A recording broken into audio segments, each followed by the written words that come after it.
What's that?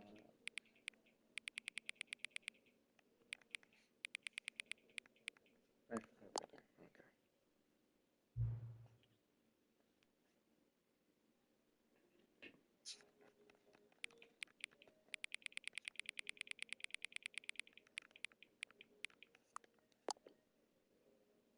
Wait. Is it AM or PM? I'll go fix that in a minute. Is it AM? You know, because I wanted to put him down. Let's go.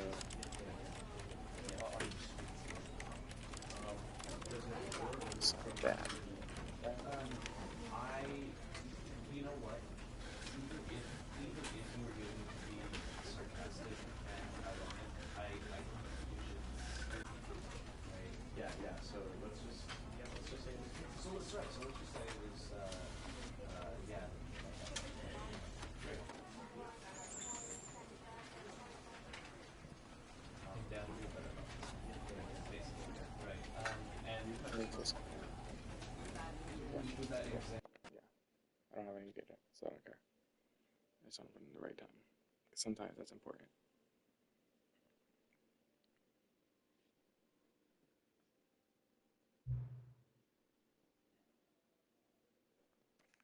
Okay. Let's retry.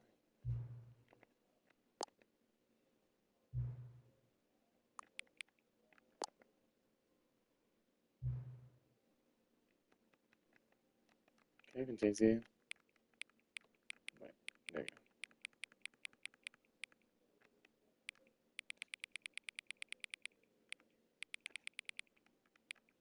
Don't change that.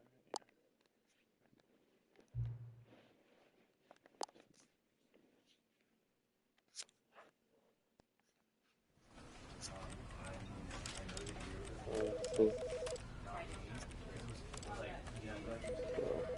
You know, because I wanted to put him down to be better. Basically, right. And was that example? In the screen. Remember the end. Like something. This is the story of a man named Stanley. Stanley worked for a company in a big building where he was employee number 427. Employee number 427's job was simple.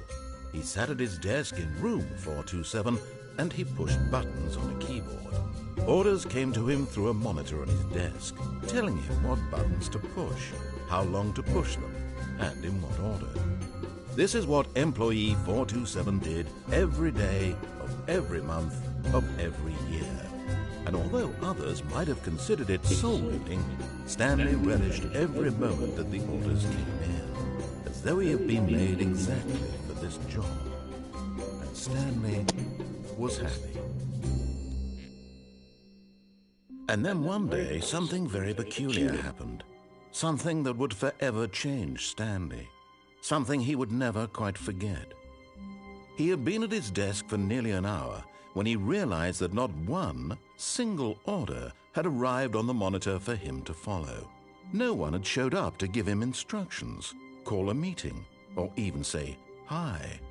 Never in all his years at the company had this happened, this complete isolation. Something was very clearly wrong. Shocked, frozen solid, Stanley found himself unable to move for the longest time. But as he came to his wits and regained his senses, he got up from his desk and stepped out of his office.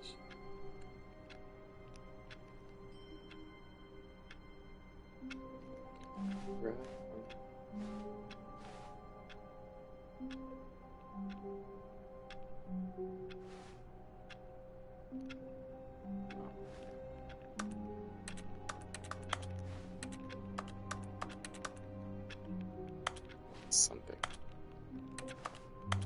Click button. Okay.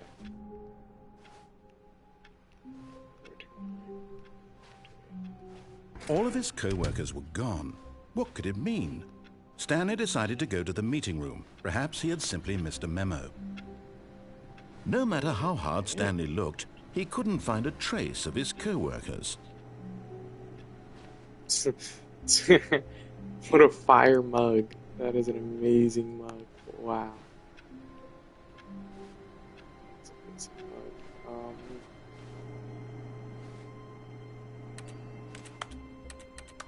Look at clicking those over press this button. It's basic. I like work. Just see. Smile. Oh, just a couple things.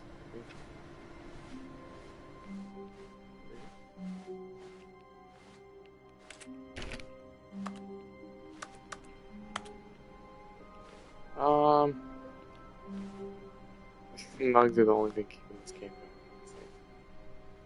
going. Something. What am I? 427. 425.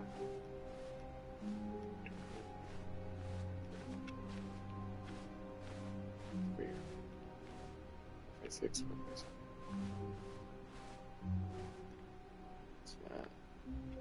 Knowing your city before you can possibly know where to begin. Something. There's all this stuff. Voice, random stuff.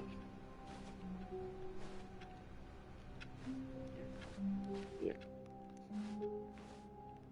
Has that guy said anything? I'm like half listening. Oh.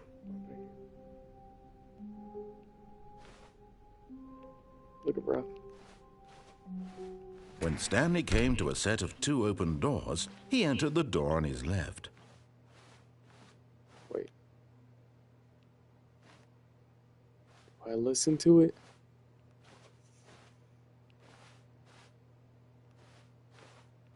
This was not the correct way to the meeting room, and Stanley knew it perfectly well. Perhaps he wanted to stop by the employee lounge first, just to admire it. Yeah. Sorry, guys. Where's the employee lounge? 447. What am I? 427 now? That's a lot. Ah, yes, truly a room worth admiring. It had really been worth the detour. Stanley simply stood here, drinking it all in.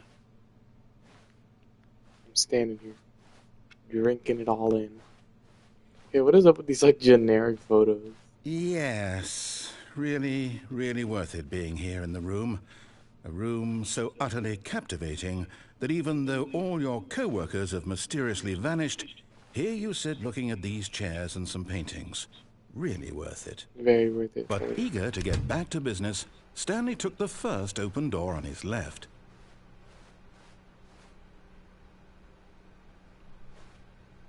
That looks ominous.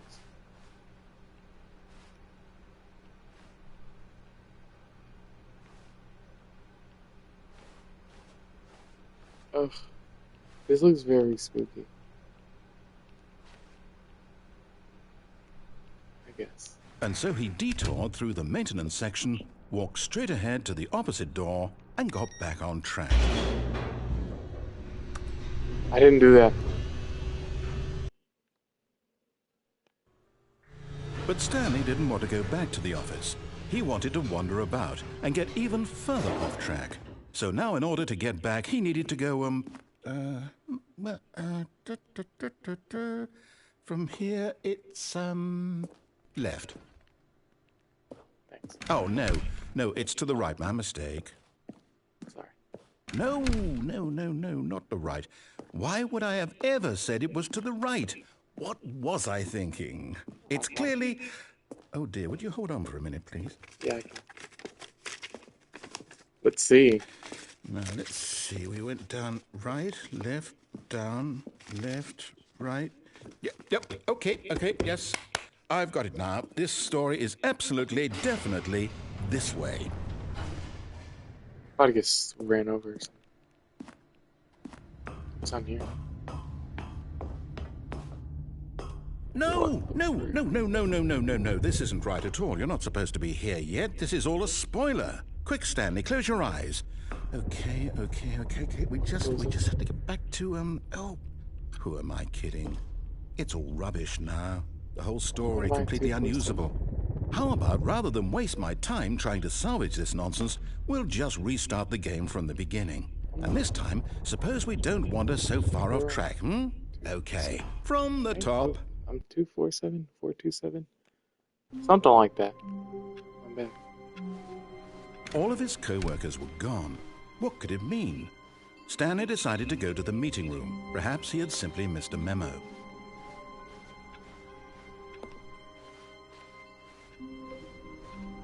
Okay. When Stanley... Wait, what? No, I restarted. I swear I definitely restarted the game over, completely fresh. Everything should be... Oh, did something change? Stanley, did you change anything when we were back in that room with all the monitors? Did you move the story somewhere, or... I didn't touch anything. Hold on. Why am I asking you? I'm the one who wrote the story. It was right here just a minute ago. I know for sure that it's here somewhere. Okay, then. It's an adventure. Come, Stanley. Let's find the story.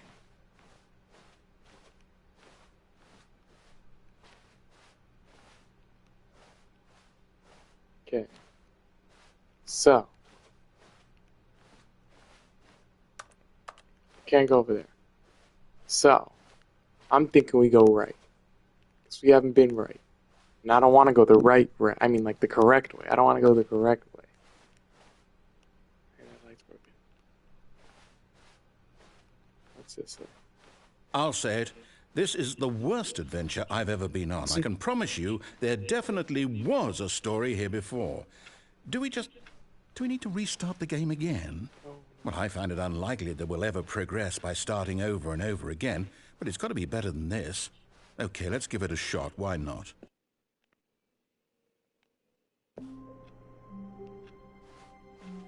All of his co-workers were gone. What number am I? What Oh, could it mean? 427. Stanley decided to go to the meeting room. Perhaps he had simply missed a memo.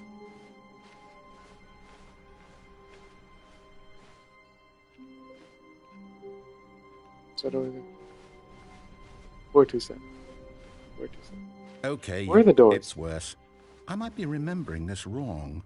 It's possible the story is back where we just came from. It was door. Why don't we go back the other direction and see if we missed anything?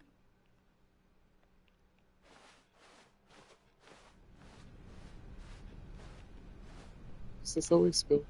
Oh my gosh, this scared me. I had no idea. I thought that was a standing brain, not gonna lie. Weird looking. Hey, that door's open. Where are we going? Aha! I knew we'd miss something. The story. Here it comes. Mm-hmm. No, wait. Never mind. Not the story. Not the story. Okay, let's head back the other way and retrace our steps. Right. Now this... Well, I'll be honest. I don't recognize this place at all. Is this the place either. story? Is I don't think so. I can't quite recall, but I believe my story took place in an office building. Is that correct? Do you remember, Stanley? Well, do you know what? Since I've completely forgotten what we were supposed to be doing, how about this? You win! Congratulations! I know you put in a lot of hard work, and it really paid off, so good job. Oh, no. No, I don't feel right about this at all. We both know you didn't put in any actual work for that win. Some people win fair and square, and this was not one of those situations. Okay, I'm getting weirded out by whatever this place is. I don't care what might happen this time. I have to restart. I don't want to be here anymore. I'm spooked. All right, I've got a solution. This time, to make sure we don't get lost, I've employed the help of the Stanley Parable Adventure Line. Just follow the line. How simple is that? Okay, Wizard of Oz vibe. What's this line now? It's odd. Wasn't that way before? You see? The line knows where the story is. It's over in this direction. Onward, Stanley, to destiny. Though, here's a thought. Wouldn't wherever we end up be our destination, even if there's no story there? Or to put it another way, is the story of no destination still a story? simply by the act of moving itself. Okay, Stanley, I need to follow this train of thought for a minute. Just stick with me. Now, we can both agree that the nature of existence is in fact a byproduct of one's subjective experience of that existence, right? Okay. Now, if my experience of your existence rests inside of your subjective experience of Me this too. office, is this office, in fact, the skeleton of my own relative experiential mental subjective construct? Whoa. Hang on. That got a bit weird back there. Well, I'd like to apologize. Not sure where I was going with all that. You know what? I think what we need right now is a bit of music to lighten the mood. Oh, hold on, that's creepy.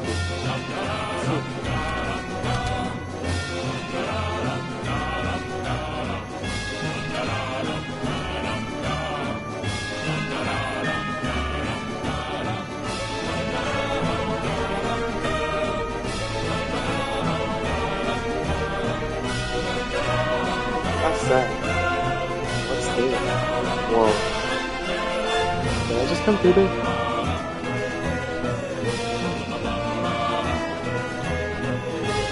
Hang on, tweaking. Right? Cut the music, go back and look at that fern. Stanley, this fern will be very important later in the story. Make sure you study it closely and remember it carefully. You won't want to miss anything. Right. Right. Right? Right, guys? Right, we got that. Keep moving. Wait, what? We're back at the office? No. Line, you do know we're looking for the Stanley Parable, Line right? two. The story? Is any of this ringing a bell? Is the line speaking, or is he gonna lie? Hey, we're back at the office. This isn't here before. So, just go this way. That's right. Does the line know where it's going? Does the line know how to be a line? Hey, we're back. No, not again, Line. How could you have done this to us? And after we trusted you, Or after 2-7. everything we've been through, you... Well, I can't take this anymore. To hell with it. Restart. God dang it. Again?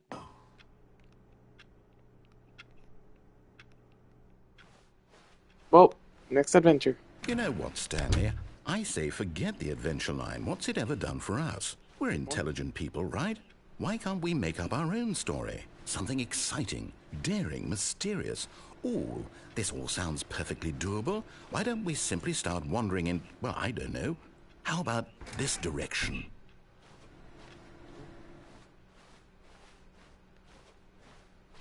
Now, yes, this is exciting. Just me and Stanley forging a new path, a new story. Well, it could be anything. What do you want our story to be? Go wild. Use your imagination. going in a circle. Whatever it might be, Stanley, I'm ready for it. Oh, no, not you again. Stanley, I'd also like to veto the line from having any role in our awesome new story. No lines or monitor rooms. Just don't acknowledge it, and we should be fine. What line? What line? I don't see any line.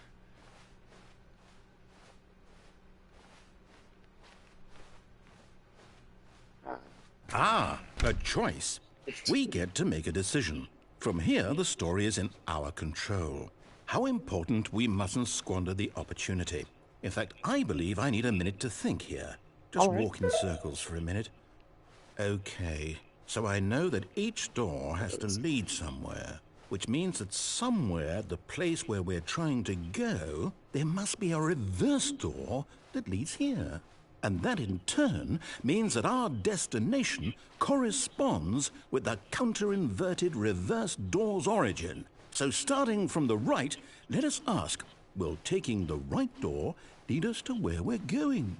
And since the answer is clearly yes, then by all accounts, the door on the right is the correct one. Another victory for logic. Come, Stanley, our destiny awaits.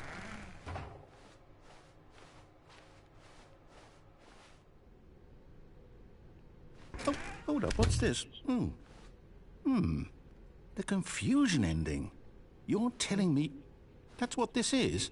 It's all one giant ending? And we're supposed to restart the game, what, eight times? That's really how all this goes? It's all determined? So now, according to the schedule, I restart again. Then what? Am I just supposed to forget? Well, what if I don't want to forget? My mind goes Get out of blank here. simply because it's written here on this thing, wall. I don't trust that Well, schedule. who consulted me? Why don't I get to decide? Why don't I get a say in all of this? Is it really... No, it can't be. I don't want it to be. I don't want the game to keep restarting. I don't want to forget what's going on. I don't want to be trapped like this. I won't restart the game. I won't do it. I won't do it. All right, I don't won't do it. do it. And the timer stopped? Does that mean, did we do it? Did we break the cycle? The, I died. whatever it is that made this schedule? Wait. Why does How that will we really even die? know? Will someone come for us? Will something happen? So, okay. I guess now we just wait. You know, I suppose in some way that this is a kind of story. Wouldn't you agree? I'm not quite sure if we're in the destination or the journey, though they're always saying that life is about the journey and not the destination. So I hope that's where we are right now. We'll find out, won't we? Eventually. Well, in the meantime, if you... Oh my gosh. Forced reset?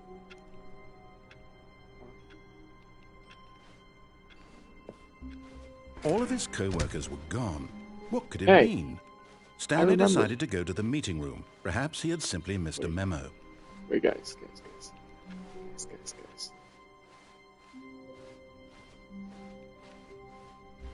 When Stanley came to a set of 2 open doors, he entered the door on his left. No. This was not the correct way to the meeting room, and Stanley knew it perfectly well. I refuse. Perhaps he wanted to stop by the employee lounge first, just to admire it. Hey, it's that goddamn line. Open up this goddamn door.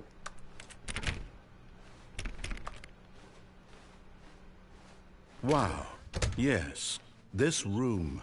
But eager to get back to business, Stanley took the first open door on his left. And so he detoured through the maintenance section, walked back to that straight monitor ahead to room. the opposite door, and got back on track. We're not going there. We're doing our original story all over again. But Stanley didn't want to go back to the office. He wanted to wander about and get even further off track. So now in order to get back, he needed to go, from here it's, oh, no, it's to the right, my mistake. And then now? No, not the right. Why would I have ever said it was to the right? What was I thinking? It's clearly... Oh dear, would you hold on for a minute, please?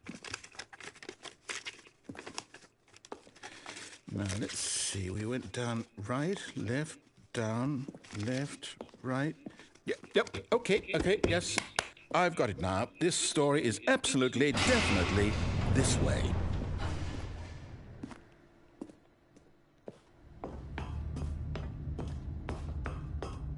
No.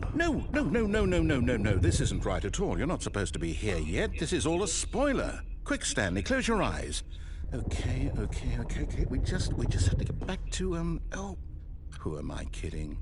It's all rubbish now. The whole story completely unusable.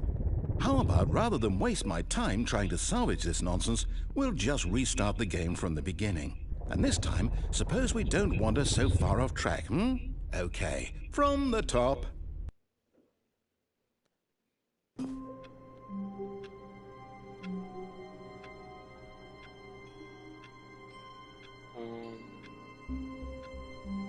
Okay. I don't know what All of his co-workers were gone. What could it mean? Stanley decided to go to the meeting room. Perhaps he had simply missed a memo. What if I just start going the right way? When Stanley... Wait. Okay. Wait, what? No, no, I restarted. I swear, I definitely restarted the game over, completely fresh. Everything should be... Oh, did something change? Stanley, did you change anything when we were back in that room with all the monitors? Did you move the story somewhere, or... That's the old narrator. Hold on. Why am I asking you? I'm the one who wrote the story. It was right here just a minute ago. I know for sure that it's here somewhere. Okay, then. It's an adventure. Come, Stanley. Let's find the story. Let's go finally go the correct way. Because we can.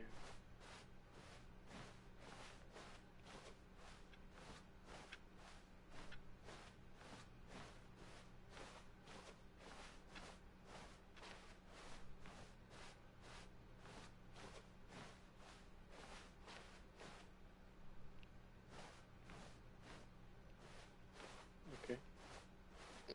So I never went the right way. Never. I'll say it. This is the worst adventure I've ever been on. I can promise you there definitely was a story here before. Do we need to restart the game again? Well, I find it unlikely that we'll ever progress by starting over and over again, but it's got to be better than this. Okay, let's give it a shot. Why not?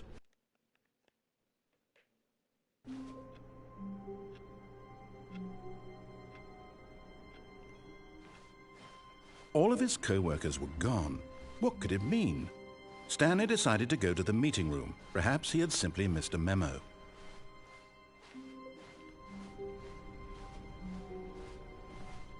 Okay, yep, it's worse.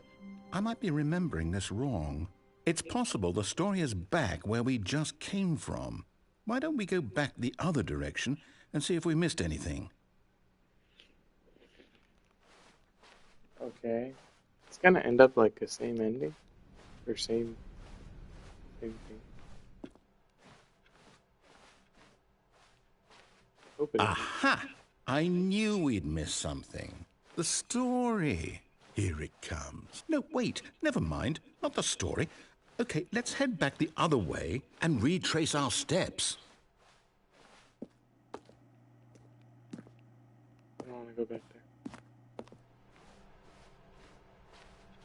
Can I? Do I have a choice? I don't have a choice. Damn. That place is spooky. Spooky room. Now this... Well, I'll be honest, I don't recognize this place at all. Is this the story? I don't think so. I can't quite recall, but I believe my story took place in an office building. Is that correct? Do you remember, Stanley? Well, do you know what? Since I've completely forgotten what we were supposed to be doing, how about this? You win! Congratulations! I know you put in a lot of hard work, and it really paid off, so good job. Oh, no. No, I don't feel right about this at all. We both know you didn't put in any actual work for that win. Some people win fair and square, and this was not one of those situations. Okay, I'm getting weirded out by whatever this place is. I don't care what might happen this time. I have to restart.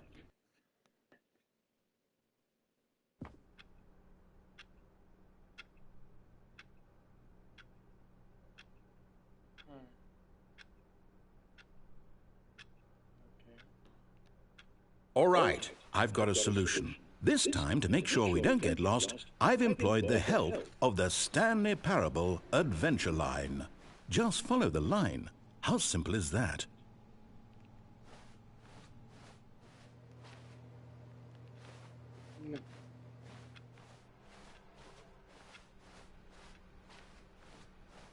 No, I'm down. We're leaving it up to the line from now on.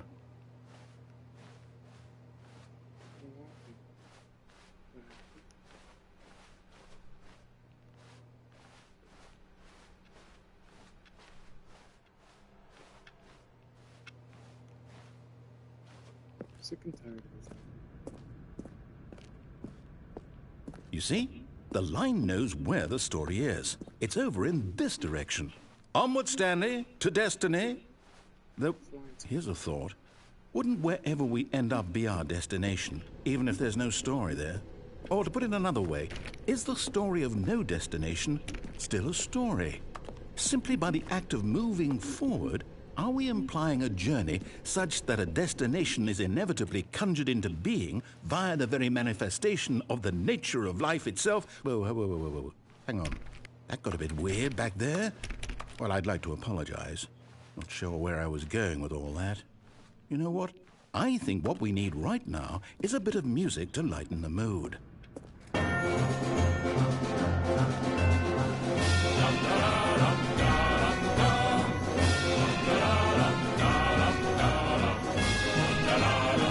This one was really confusing before. I swear I went through and then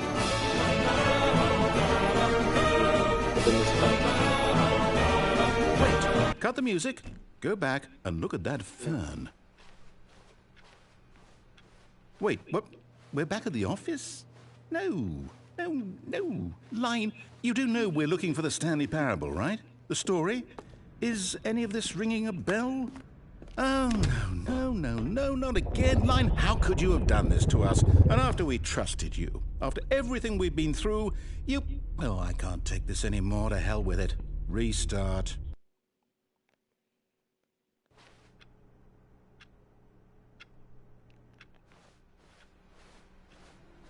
You know what, Stanley? I say forget the adventure line. What's it ever done for us? We're intelligent people, right? Why can't we make up our own story? Something exciting, daring, mysterious. Ooh, this all sounds perfectly doable. Why don't we simply start wandering in, well, I don't know. How about this direction?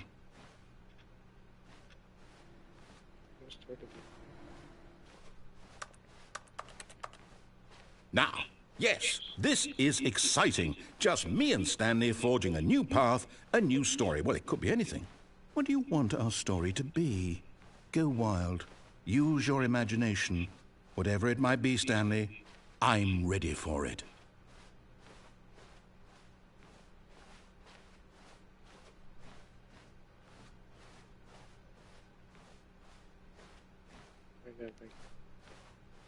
Oopsie.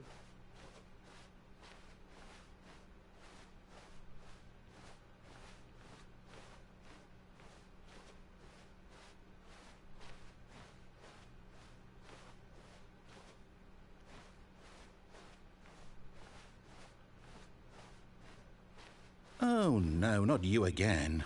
Stanley, I'd also like to veto the line from having any role in our awesome new story. No lines or monitor rooms.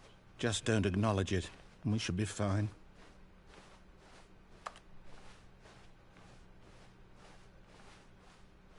Ah, a choice. We get to make a decision. From here, the story is in our control. How important we mustn't squander the opportunity. In fact, I believe I need a minute to think here. Just walk in circles for a minute. Okay, so I know that each door has to lead somewhere, which means that somewhere at the place where we're trying to go, there must be a reverse door that leads here. And that in turn means that our destination corresponds with the counter-inverted reverse door's origin. So starting from the right, let us ask, will taking the right door lead us to where we're going? And since the answer is clearly yes, then by all accounts, the door on the right is the correct one. Another victory for logic. Come, Stanley, our destiny awaits.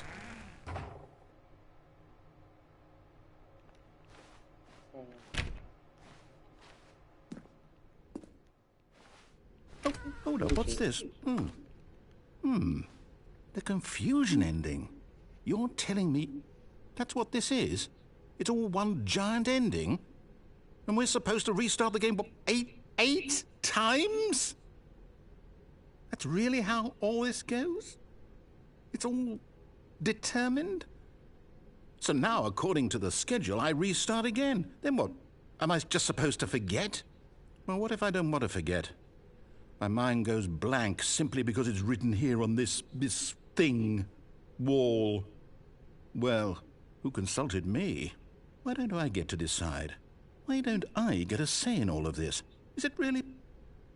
No, it can't be. I don't want it to be.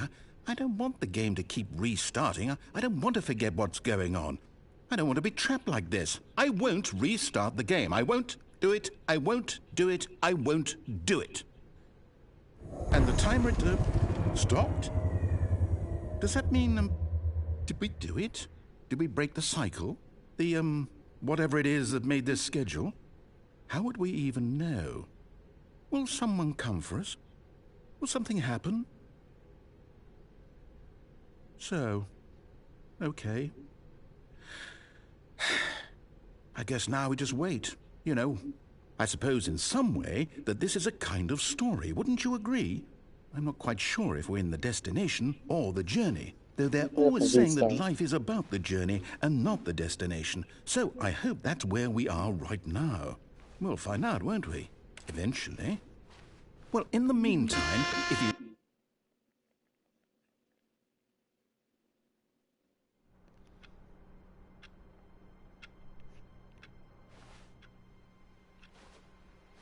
All of his co-workers were gone. What could it mean? Stanley decided to go to the meeting room. Perhaps he had simply missed a memo. I'm still not going to the left door. I'm just gonna go through a different way.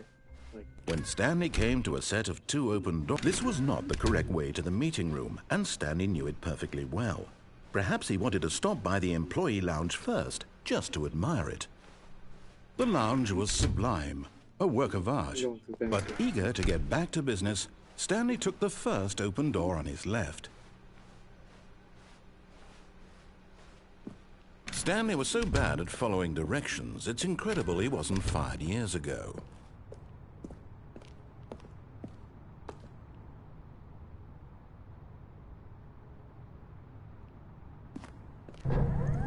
Look, Stanley, I think perhaps we've gotten off on the wrong foot here. I'm not your enemy, really, I'm not. I realize that investing your trust in someone else can be difficult, but the fact is that the story has been about nothing but you all this time. There's someone you've been neglecting, Stanley. Someone you've forgotten about. Please, stop trying to make every decision by yourself. Now, I'm not asking for me. I'm asking, this is it, Stanley. Your chance to redeem yourself. To put your work aside. To let her back into your life. She's been waiting. Who?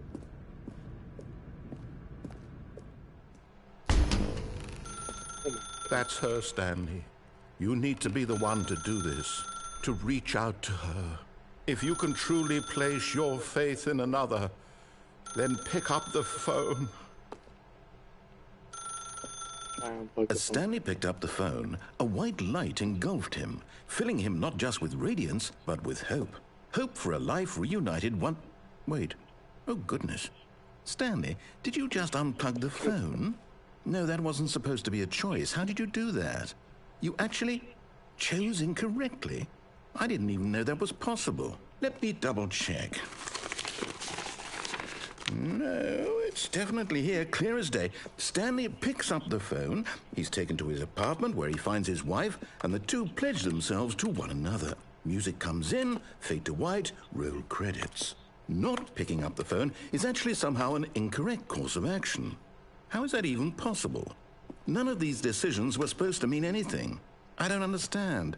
How on earth are you making meaningful choices? What did you... Wait a second. Did I just see... No, that's not possible. I can't believe it. How had I not noticed it sooner? You're not Stanley. You're a real person. I can't believe I was so mistaken. This is why you've been able to make correct and incorrect choices. And to think I've been letting you run around in this game for so long. If you'd made any more wrong choices, you might have negated it entirely. It's as though you completely ignored even the most basic safety protocol for real-world decision-making. Or did you not grasp the severity of the situation? Well, I won't have that kind of risk on my watch. I'm going to stop the game for a moment so we can educate you properly on safe decision-making in the real world. Please observe this helpful instructional video. Choice. It's the best part of being a real person. But if used incorrectly, can also be the most dangerous. For example, in this scenario, a hypothetical real person named Rupert has a choice. He could invent a machine that eliminates food shortages across the world to make life better for all people. Or he could spend years of hard work forgetting how to read. Which choice would you make? Remember that unlike here, the real world makes sense, and at no time should you make a choice that does not conform to rational logic. If you find yourself speaking with a person who does not make sense, in all likelihood, that person is not real. Allow the person to finish their thought, then provide an excuse why you cannot continue talking. Turn to a partner and practice saying, "My goodness, is it 4:30? I'm supposed to be having a back, sack, and crack." Excellent. Making choices on a regular basis is the best path to a healthy decision-making process. Most medical professionals recommend making at least 8 choices per day. Do you make more than 8? Less? And finally, if you begin to wonder if your choices are actually meaningful and whether you'll ever make a significant contribution to the world, just remember that in the vast infiniteness of space, your thoughts and problems are materially insignificant, and the feeling should subside. At this time, your instructor will guide you in an exercise to test and reinforce the material covered in this video. Ah, welcome back. You may have noticed that this room has begun to deteriorate as a result of narrative contradiction. But not to worry. Now that you're properly informed on good decision-making, we're going to revisit a choice you made just a few minutes ago and see what the correct thing to do would have been. This way, please.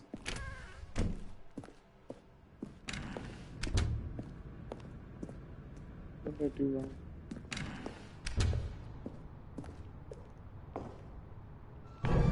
Now that we know your choices are meaningful, we can't have you jumping off the platform and dying. Imagine the main character dying senselessly halfway through the story. That story would make no sense at all. We just need to get you home as soon as possible before the narrative contradiction gets any worse. Unfortunately, it seems this place is not well equipped to deal with reality. They got its safety gates. Hey, you missed a spot.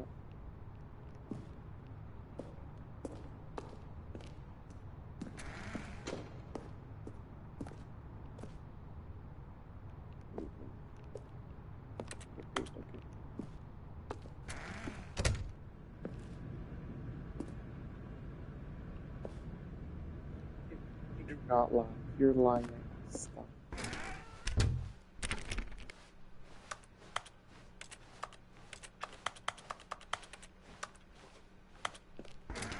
Almost there. You'll take the door on the left, back to the correct ending, the story will have resolution once again, and you'll be home free in the real world. Really? Now remember, all you need to do is behave exactly as Stanley would. That means choosing responsibly and always putting the story first. I'm quite sure you'll be up to the task. Just follow my lead and you'll be fine. All right. When Stanley came to a set of 2 open doors, he entered the door on his left. Should I do it? Should I continue or should I?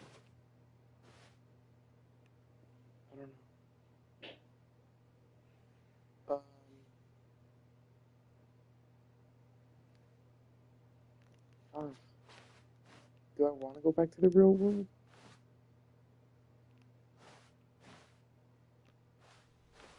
No! Why did you do that? Quickly, hurry back in the other direction. Perhaps we're not too late. Hey, look, everything's messing up.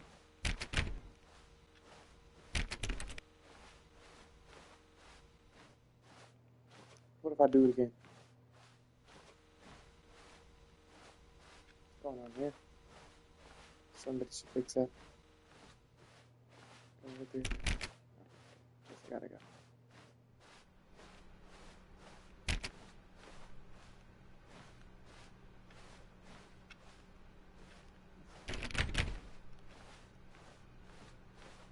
Oh, it's ruined. I can't believe, after everything we talked about, that my story, you've destroyed my work. Why? For what? What did you get out of that? What did you think was so special about seeing the game undone, left here like so much garbage? It's worthless now. And what am I supposed to do? Even if there were a way to continue, would it be worth it? To know that my story is now incorrect? How can I go back to that? I can't erase that knowledge. I'll have to live with it forever, reliving its impossibility forever. I couldn't live that way. Is it better to shut the game down entirely? To willingly destroy all of my work? I don't know. What's the answer? What do I do? What do I do? What do I... No, I have to. I have to shut the game down. I have to. I have to. I need to know what's the deal.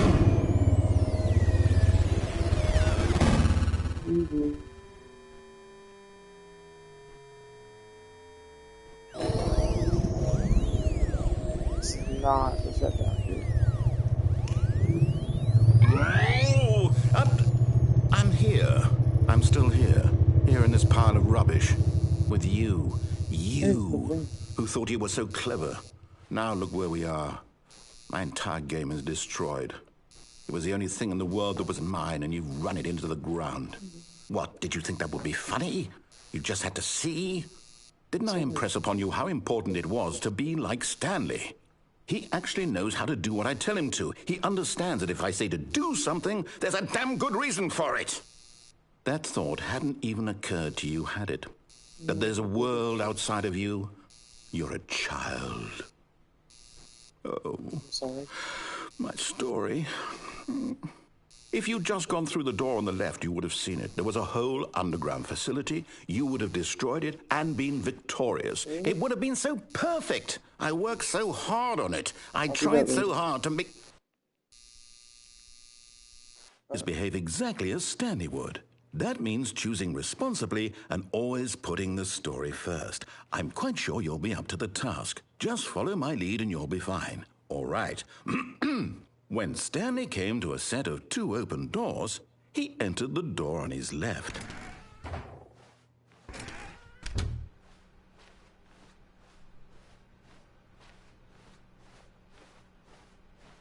Yet there was not a single person here either. Feeling a wave of disbelief, Stanley decided to go up to his boss's office, hoping he might find an answer there.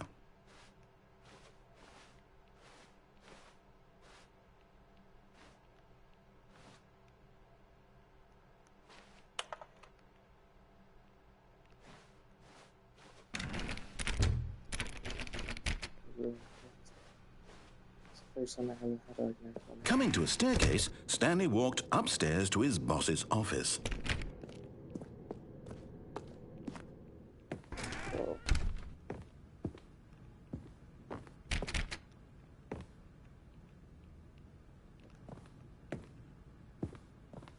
Stepping inside his manager's office, Stanley was once again stunned to discover not an indication of any human life. Shocked, unraveled, Stanley wondered in disbelief who orchestrated this, until he saw the door with a voice receiver next to it. Surely behind this door lay all the answers to his questions. And beyond all probability, he knew the passcode. He had seen it on his boss's computer just last week. Night Shark 115. Was this the code to open the door? Would it still work? There was only one way to find out. Stanley had been trained never to speak up, but now he would draw from within himself the courage to face the unknown. He drew a sharp breath and then spoke the code.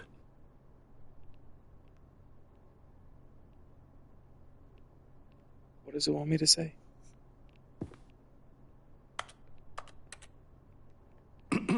Stanley spoke the code. Night Shark 115. He spoke it into the receiver, right there on the wall. Night Shark 441. What was it? I forgot. I'm sorry, is there a problem? You didn't mishear me, did you? Please speak the code into the receiver. Otherwise we can't get on with the story. This is a crucial step. It's like Night Shark 155, 1445. Okay, fine. You're not going to do it. But you know what? It's pretty humiliating to bring you this far, only for you to suddenly decide you have better things to do. I asked you for this one single thing, for your respect. The kind of respect Stanley shows for his choices. He knows what it means to take a story seriously. If you didn't want to see what I had to show you, then why did you come here? You had a choice, you know. You could have gone through the door on the right. You could have done whatever the hell you wanted over there. Why did you come this way? Speak. Say something to me. Explain yourself, you coward. You... When Stanley came to a set of 2 open doors, he entered the door on his left. Stanley? Hello? Are you... Is everything okay? Stanley, please. I need you to make a choice. I need you to walk through the door. Are you listening to me? Can you hear me? Is everything all right? Stanley, this is important. The story needs you. It needs you to make a decision. It cannot exist without you. Do you understand me? Whatever choice you make is just fine. They're both correct. You cannot be wrong here. We can work together. I'll accept whatever you do. I simply need you to take that step forward, please. Choose. Do something. Anything. This is more important than you can ever know. I need this. The story needs it. So, you hear me? Are you there? Are you listening to this? Stanley, are you there? Okay. It's okay, I can wait. You need time to decide. Time to make sure your choice is correct. That is the best choice. That's all right. I'll wait for you to decide what's the right thing to do. Take as much time as you need.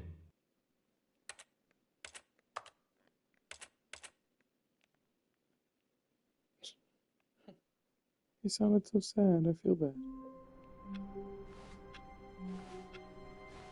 All of his co-workers were gone. What could it mean? Stanley decided to go to the meeting room. Perhaps he had simply missed a memo. Oh, now there was that ominous door that was open. I don't know if I should go that way. When Stanley came to a set of 2 open doors, he entered the door on his left. We'll do that after I finish. This was not the correct way to the meeting room, and Stanley knew it perfectly well. Perhaps he wanted to stop by the employee lounge first, just to admire it. Standing now in this incredible room, Stanley for the first, but eager to get back to business, Stanley took the first open door on his left. So I could go this way. I can only go back that way, but I'll do that another. I want to check out this. Stanley was so bad at following directions, it's incredible he wasn't fired years ago.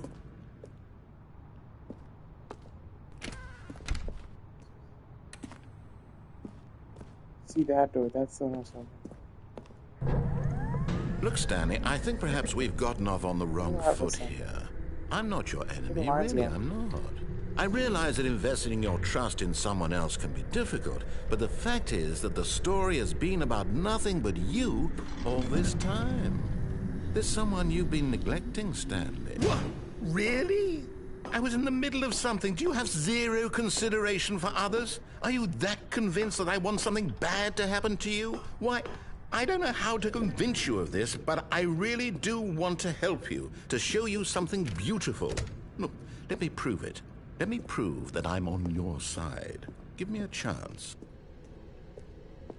I don't trust him. It's sketchy. Back to you guys. Now listen carefully, this is important. Stanley walked through the red door. Nah. Aha, perhaps you misunderstood. Stanley walked through the red door. Nah. I still don't think we're communicating properly. Stanley walked through the red door. Nah. All right, fine. Go ahead, Stanley. You want to know so badly what's out there? You want to find out what lies at the end of this road you've chosen? Well, don't let me stop you. You see? There's nothing here. I haven't even finished building this section of the map because you were never supposed to be here in the first place. Broken rooms, exposed developer textures. Is this what you had wanted? Was it worth ruining the entire story I had written out specifically for you? Do you not think I put a lot of time into that? Because I did. And in the end, it was all for nothing, because this is what you wanted to see. Help me here, Stanley. Help elucidate these strange and unknowable desires of yours. What would have made this game better? What did you want to see? Vehicles? Skill trees? Work with me. You've given me absolutely nothing so far. Tell you what, let me take a stab in the dark at a new design, and you can give me some feedback. Okay. There we go. A third option. This already feels leaps ahead of where we were before. Go ahead, Stanley. Take it for a spin. Do I go inside? What do you guys think? I'm gonna go inside. He gave me the option. Okay, I'm going to stop you there. Now, tell me about your experience with this new version. Would you say that the game benefited from allowing you more choices? Feel free to be honest. I'm looking for some real critical feedback here. Nice. That was nice. Aha! You see, I knew I was onto something. Where do these flashes of inspiration come from? How did I know the game needed a third door? Well, it's instinct mostly, a calling in your gut. I really couldn't say where the idea came from, except that I felt it in my soul. You can't teach that, Stanley. Don't even try. Here, based on the data from your previous playthrough, I've compiled a new version. And to be perfectly candid, I think I've knocked it out of the park with this one. Let's take a look.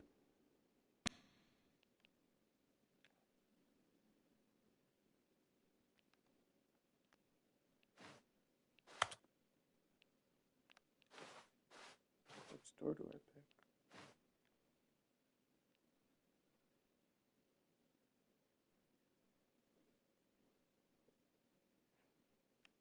Do I go back?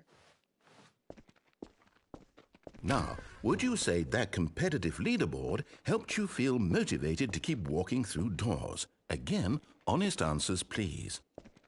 No. Hey, I nearly forgot. I've got a prototype of a new game I've been working on, and now would be a lovely opportunity to give it some playtesting. You wouldn't mind taking a look at it, would you? Perfect. Not really. Let me boot it up. Oh. In this game, the baby crawls left towards danger. You click the button to move him back to the right, and if he reaches the fire, you fail. It's a very meaningful game, all about the desperation and tedium of endlessly confronting the demands of family life. I think the art world will really take notice. But of course, the message of the game only becomes clear once you've been playing it for about 4 hours. So why don't you give it 4 hours of play to make sure it's effective? Be sure to keep notes on your experience.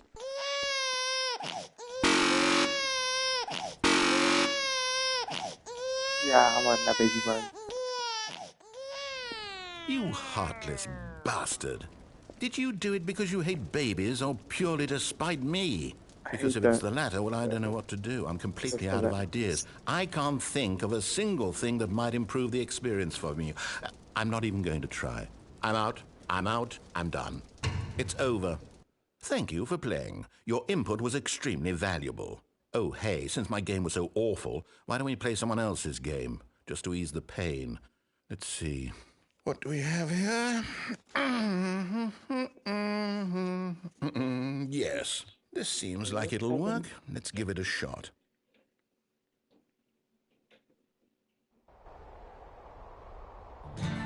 Aha! Playing Firewatch? Fascinating. What do you think This this is game is Firewatch. about, Stanley? What's our backstory? What is our motivation? Well, it seems obvious to me that you are meant to play as a creepy man, spying on innocent civilians below you from up high in your creep tower, perhaps for some sort of twisted erotic Wait, it is purpose. Firewatch. Yes, that must be it. What a fascinating venture into the experience of total mental depravity. So far, I love everything about this game, Stanley. And it seems there's even more. Come, let's venture outward and see what else is out there. Sounds like the Minecraft though. It better not be like Fears of Fire, Secret. Fears of Fire.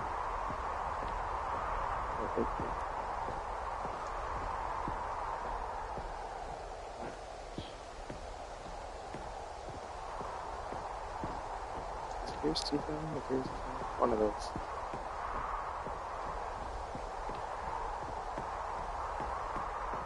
Oh, no. No, no, no, no. It can't be. What's happening?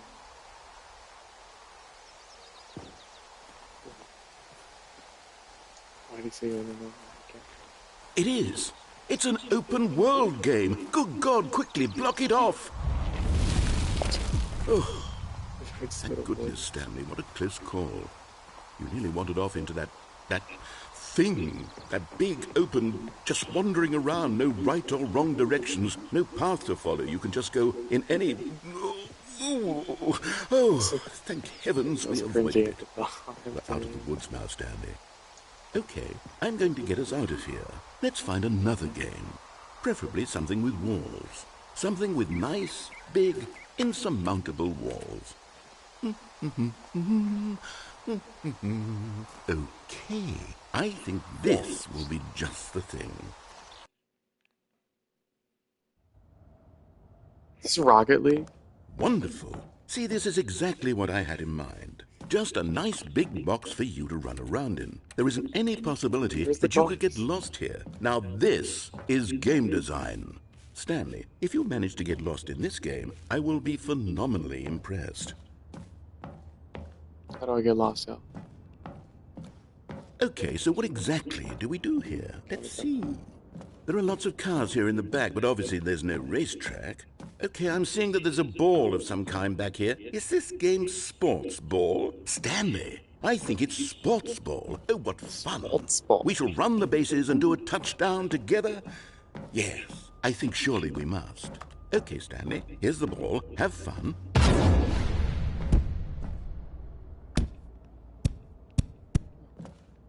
What team am I on?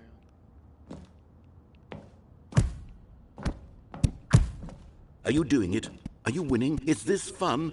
Is it better than my miserable little story that I worked so hard on? Stanley, I have a thought, and I realize I'm not a sportsologist, but if one ball generates a certain amount of raw adrenal pleasure, then surely multiple balls makes for an even more euphoric sports experience. I'm going to try it out. Here comes another ball. Yes! Oh goodness, that really does feel amazing, doesn't it? Stanley, I'm like a child in a confectionery shop. I simply have to have more. I'm insatiable. More balls! Oh my gosh.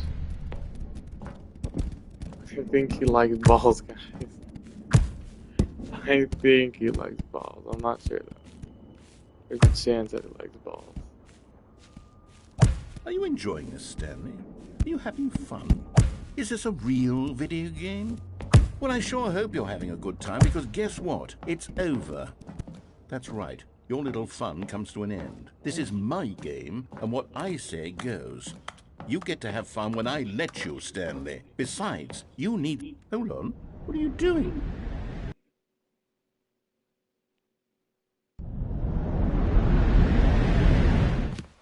Stanley, don't do that. I can't follow you there. I can't help you. How will you write a story without me? You can't do it. You know that. Stanley, come back. We still have...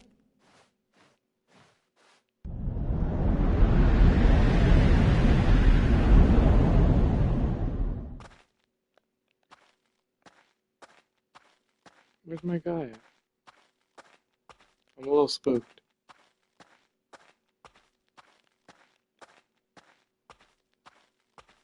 Yeah, like... Okay, I'm actually very spooked.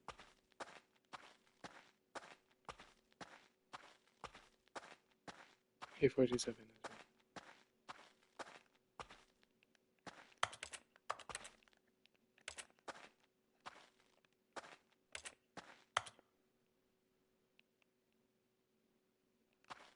I'm scared. I want to go back home. I wonder what he found. If what he wanted was to be the leading man in his own story, well, perhaps he's gotten it. Down in wherever he is right now. I wonder if he's happy with his choice, and if he's learned the heavy cost that comes with it. He'll understand soon what I was trying to tell him. He needs me. Someone who will wrap everything up at the end, to make sense out of the chaos and the fear and the confusion. That's who I am. That is what I mean to this world. Oh, yes. Yes, I'll be back. There's no other way. Once this ends, after it all comes to a close, then I'll be back. The end will be here soon. Very soon. I can wait.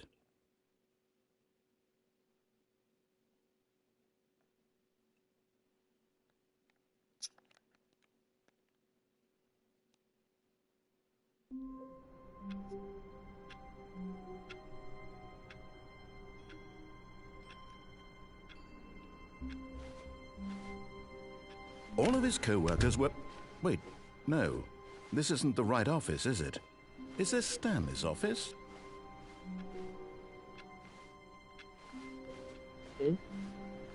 What's happening?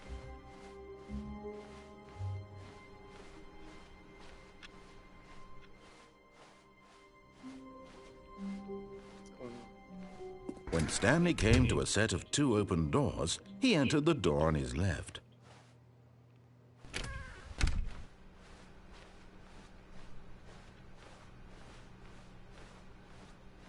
Yet there was not a single person here either. Feeling a wave of disbelief, Stanley decided to go up to his boss's office, hoping he might find an answer there. Stanley stepped into the broom closet, but there was nothing here, so he turned around and got back on track. Sure.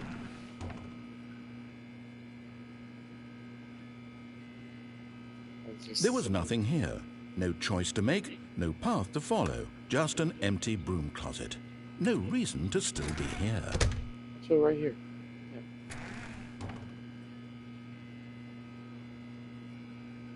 Yeah. It was baffling that Stanley was still just sitting in the broom closet.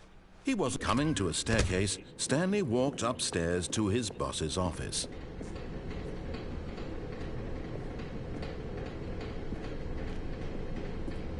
But Stanley just couldn't do it. He considered the possibility of facing his boss. Admitting he had left his post during work hours, he might be fired for that. And in such a competitive economy, why had he taken that risk? All because he believed everyone had vanished? His boss would think he was crazy. And then something occurred to Stanley. Maybe, he thought to himself, maybe I am crazy. All of my co-workers blinking mysteriously out of existence in a single moment for no reason at all? None of it made any logical sense. And as Stanley pondered this, he began to make other strange observations. For example, why couldn't he see his feet when he looked down? Why did doors close automatically behind him wherever he went? And for that matter, these rooms were starting to look pretty familiar. Right. Thank you. Were they simply repeating? No, Stanley said to himself, this is all too strange. This can't be real. And at last, he came to the conclusion that had been on the tip of his tongue. He just hadn't found the words for it. I'm dreaming, he yelled. This is all a dream. Oh, what a relief Stanley felt to have finally found an answer, an explanation. His co-workers weren't actually gone. He wasn't going to lose his job. He wasn't crazy after all. And he thought to himself, I suppose I'll wake up soon. I'll have to go back to my boring real-life job pushing buttons. I may as well enjoy this while I'm still lucid. So, he imagined himself flying and began to gently float above the ground. Then he imagined himself soaring through space on a magical starfield, and it too appeared. It was so much fun, and Stanley marveled that he had still not woken up. How was he remaining so lucid? And then perhaps the strangest question of them all entered Stanley's head. One he was amazed he hadn't asked himself sooner. Why is there a voice in my head dictating everything that I'm doing and thinking? Correct. Now the voice was describing itself being considered by Stanley, who found it particularly strange. I'm dreaming about a voice describing me, thinking about how it's describing my thoughts, he thought. And while he thought it all very odd and wondered if this voice spoke to all people in their dreams, the truth was that, of course, this was not a dream. How could it be? Was Stanley simply deceiving himself, believing that if he's asleep, he doesn't have to take responsibility for himself?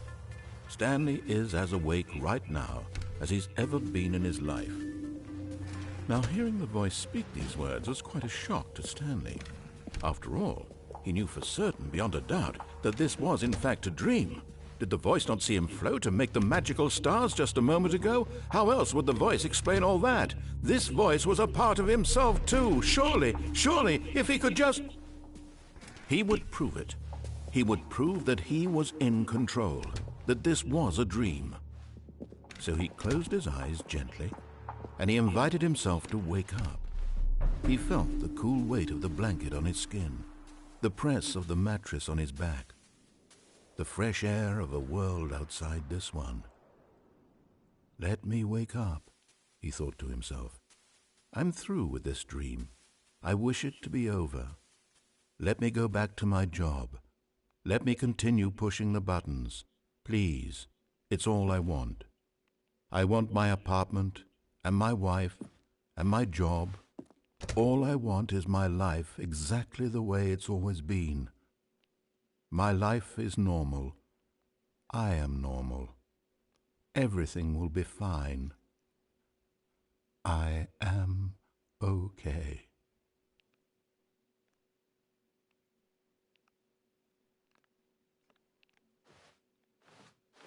Stanley began screaming.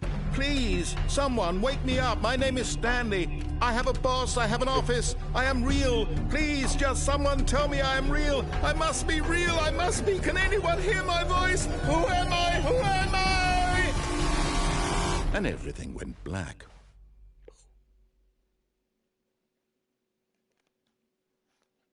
This is the story of a woman named Mariella. Oh? Mariella woke up on a day like any other. She arose, got dressed, gathered her belongings, and walked to her place of work. But on this particular day, her walk was interrupted by the body of a man who had stumbled through town talking and screaming to himself, and then collapsed dead on the sidewalk. And although she would soon turn to go call for an ambulance, for just a few brief moments she considered the strange man. He was obviously crazy. This much she knew. Everyone knows what crazy people look like. And in that moment, she thought to herself how lucky she was to be normal. I am sane. I am in control of my mind. I know what is real and what isn't. It was comforting to think this, and in a certain way, seeing this man made her feel better. But then she remembered the meeting she had scheduled for that day, the very important people whose impressions of her would affect her career, and by extension, the rest of her life. She had no time for this, so it was only a moment that she stood there, staring down at the body. And then she turned and ran.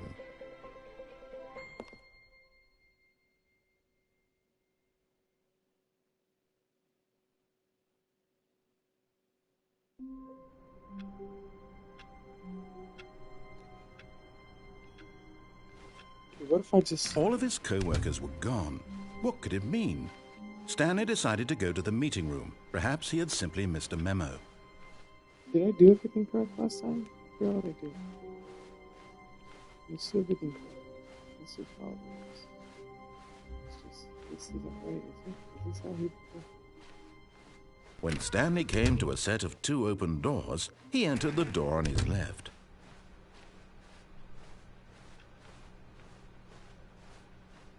Yet there was not a single person here either. Feeling a wave of disbelief, Stanley decided to go up to his boss's office. Coming to a staircase, Stanley walked upstairs to his boss's office.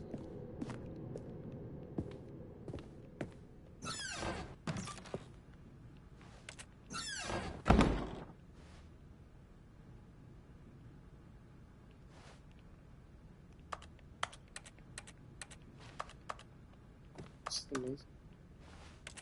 This was executive.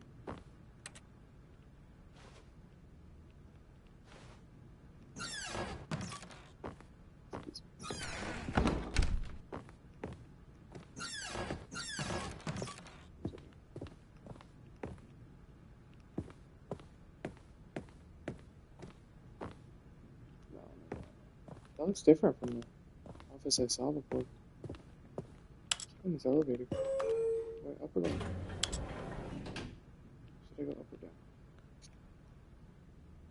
I'll just go in. Should I go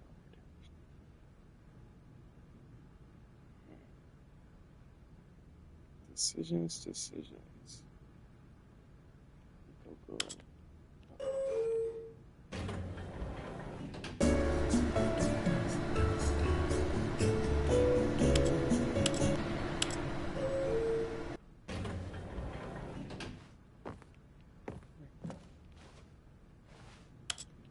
I think I went up.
Denver.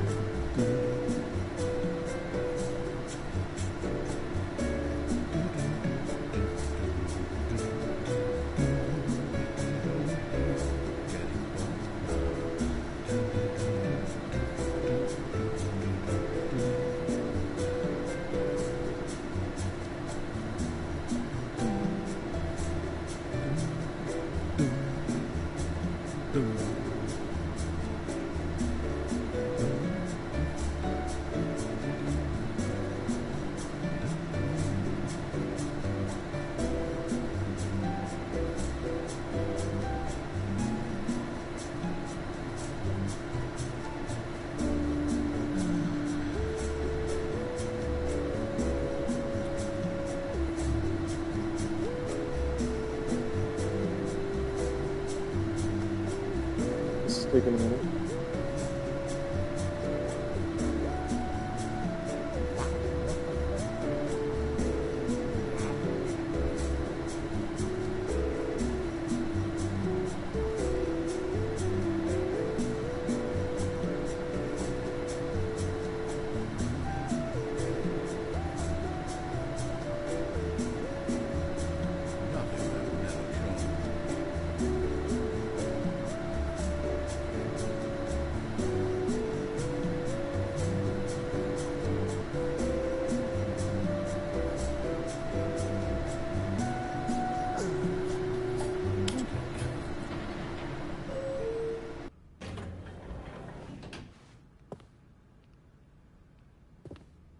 Is it just like playing music?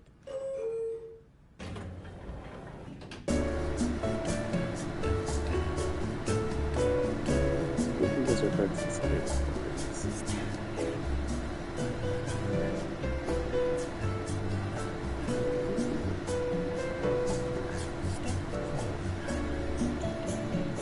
Dude, this is like a really tall building.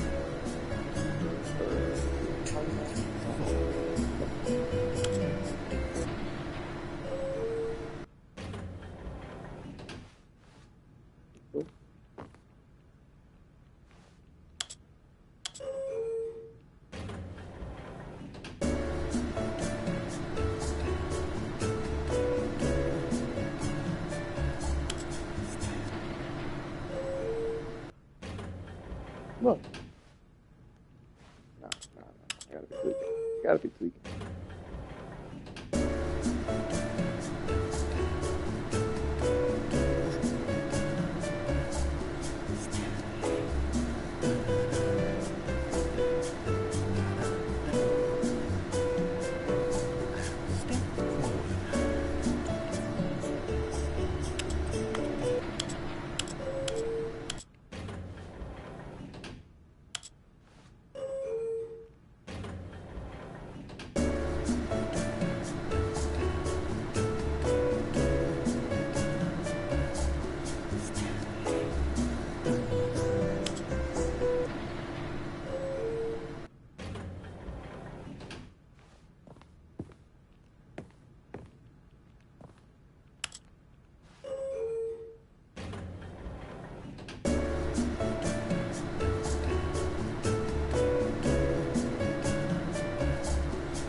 It's taking a minute.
Stepping into his manager's office, Stanley was once again stunned to discover not an indication of any human life. Shocked, unraveled, Stanley wondered in disbelief who orchestrated this. What dark secret was being held from him? What he could not have known was that the keypad behind the boss's desk guarded the terrible truth that his boss had been keeping from him. And so the boss had assigned it an extra secret PIN number. 2845. But of course, Stanley couldn't possibly have known this.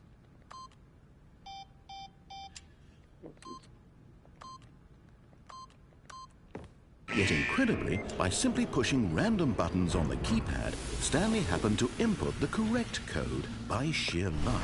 Amazing. He stepped into the newly opened passageway.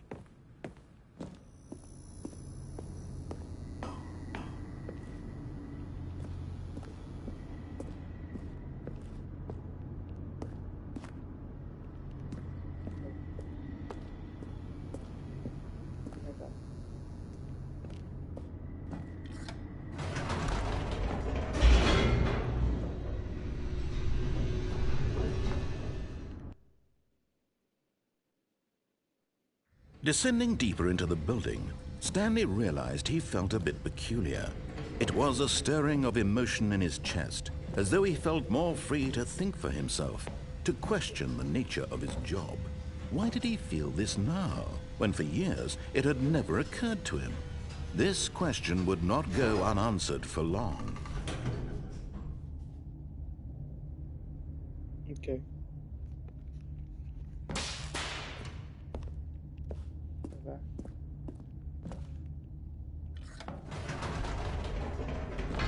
Whoops. Nope. Never mind. Stanley actually got back into the elevator and went back up. Silly me. Why did Stanley do that when he knew that it would just lead back to his boss's office? Well, that's a great question. I just can't wait to find out. So, there's something there. There's something there, I'm telling you.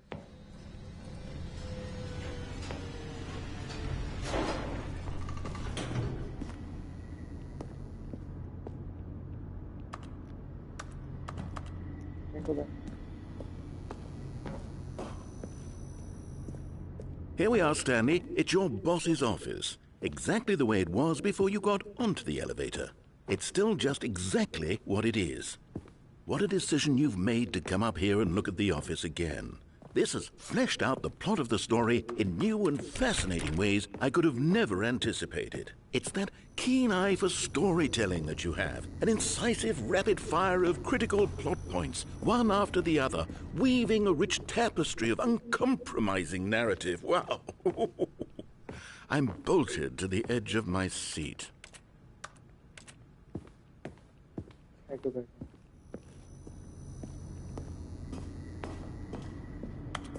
Incredible. Now he's getting back into the elevator and going down again. Ladies and gentlemen, how does he keep coming up with all of this? I will stop it when it gets to that one point.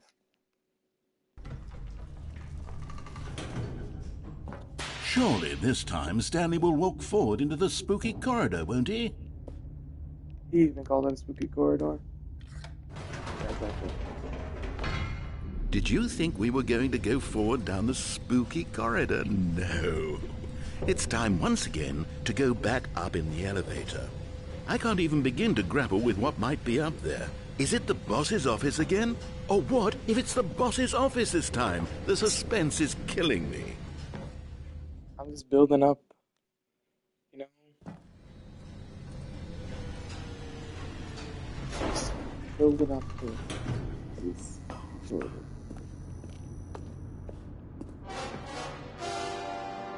Oh my God, it's the boss's office. This absolutely changes everything for me.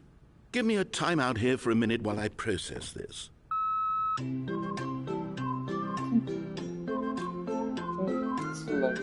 It's just so shocking that it's the boss's office again.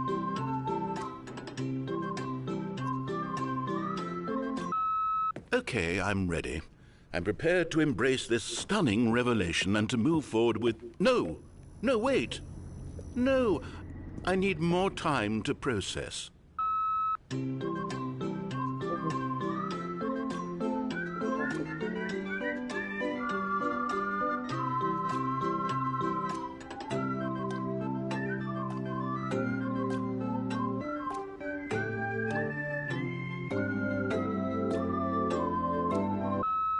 All right.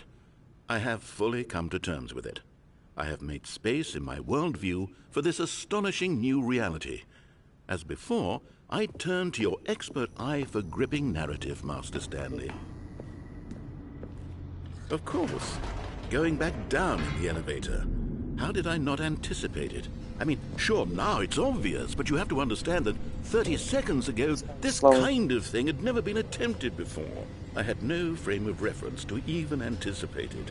That's just how revelatory Stanley's decision-making is. A breath of fresh air in a landscape of storytelling that has grown stale and repetitive.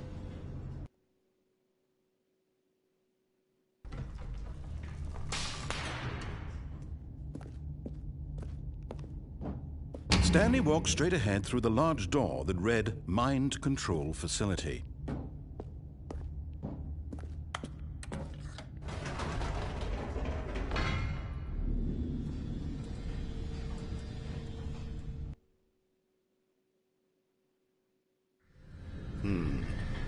You know what?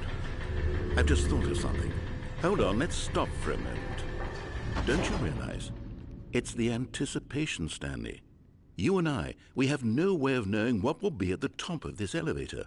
But the suspense, the agony of waiting, and anticipating, and having to guess, that's the real thrill. Oh, I simply don't want to let that feeling go. It's so precious, so fleeting.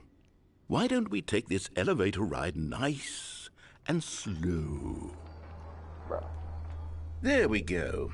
Isn't this so much more exciting? You know, Stanley, it seems like nowadays the only thing that audiences want is to be shocked as loudly and frequently as possible. They want big, explosive moments flung right in their faces from the very moment that things get started. But where's the tension? Where's the trust in the audience to build a slow and nuanced appreciation for the story, the characters? Why aren't we given time to imagine the surprises, to have to think and to anticipate, and then to marvel at the eventual reveal? This is storytelling, Stanley. What you and I are doing right now. This is the most exciting narrative to be developed in years, and it's really all because of you. You're the one who took this bold step of revisiting the exact same locations over and over. Truly, I mean it. This is unique and different. It's not like anything else out there. You see, I want stories that surprise me, Stanley. I want to have to think. I want to be engaged and not pandered to. We're being fed such unimaginative drivel all the time, and we all know it, which is why we're so starved for content that makes us feel sharp and vital and alive. That's why people like you so much, Stanley, because you're not afraid to spit in the face of tradition. You're a role model, you know? People look up to you. Which is why, oh, I didn't know when to spring this on you, but, well, I've gathered a little press conference for you so that you can talk about your work and your storytelling and your life.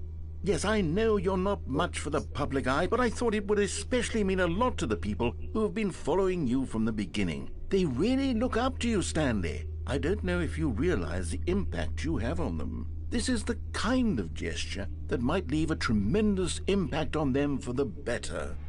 Oh, good, we're here. Okay, the room where we're holding the press conference should be just around the corner here somewhere. Cool, cool, cool. So, oh Lord, what did it say? Oh, eyes on stage. All right. I bring the baby one. Yes, here it is, just through this door.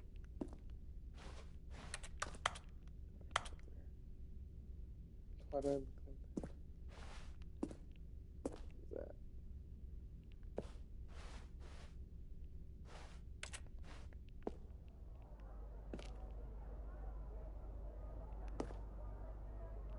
It's very. All right, are you ready? I've told them you're going to speak a little bit about the nature of surprise in storytelling and what it means to craft a truly unpredictable narrative. Oh, don't worry, you'll do great. Just be yourself and speak from the heart. I'm really proud of you, Stanley.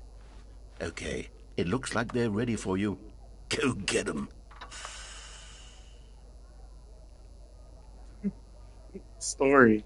Thanks for showing me that cool skateboard trick in the parking lot. You're too cool. Good luck on stage with me. Break a leg.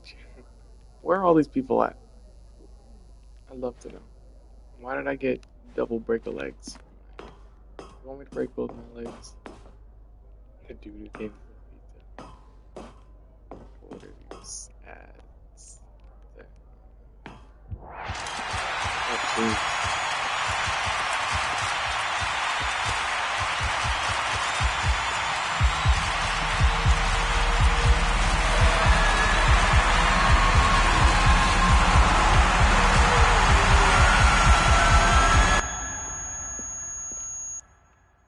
dang, didn't even make it on the stage.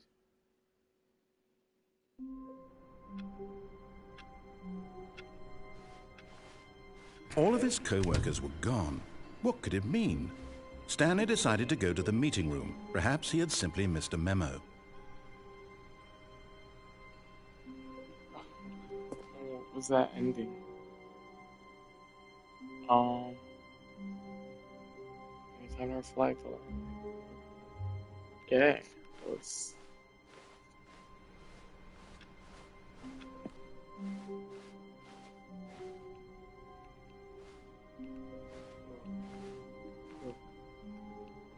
Oh, new content? What does that mean, new content?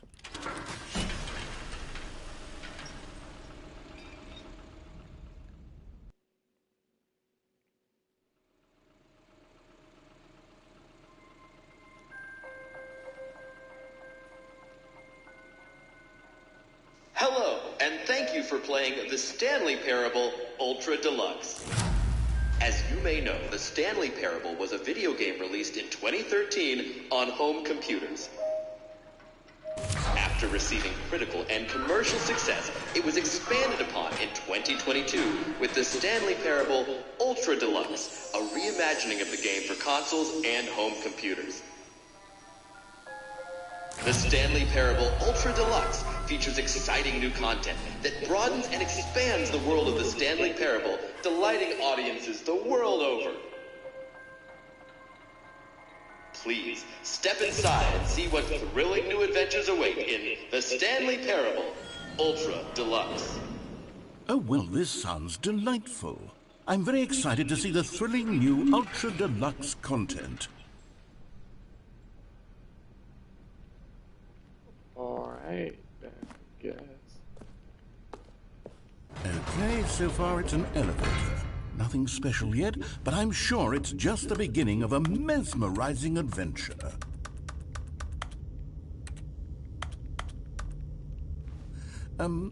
Is it broken? What's going on here? Should we be moving somewhere or... oh, there we go. All right, finally, at long last, it's on to the new content. I've never been more ready. Let's do it. There are a lot of I have to say, initial impressions of Stanley Parable Ultra Deluxe, mostly tedious. It's as if, Oh, okay. Let's see the content. Give me the content, Stanley. All right, let's see. It's the jump circle.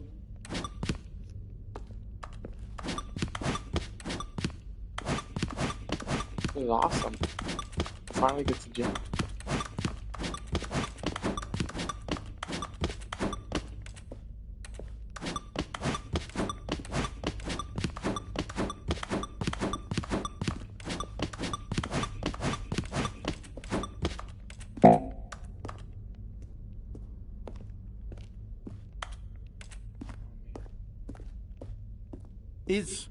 Is that it? Surely that's not all the new content. There has to be something else, right? Goodness, another elevator. Stanley, I have to say, initial impressions of this game are not positive. It's just elevators and jumping. Is this what passes for exciting new content? If this is new content, then I could just read you the whole dictionary. There's 20 hours of new content right there. Hell, I could count to 30 trillion. You could put that on the box. The Stanley Parable Ultra Deluxe, now with over 1,000 hours of new content. And oh, wait. There's more. Very good. Yes. I knew there had to be something else. Let's see it. I'm ready for whatever it I've seen is. this room so much, it's stressful.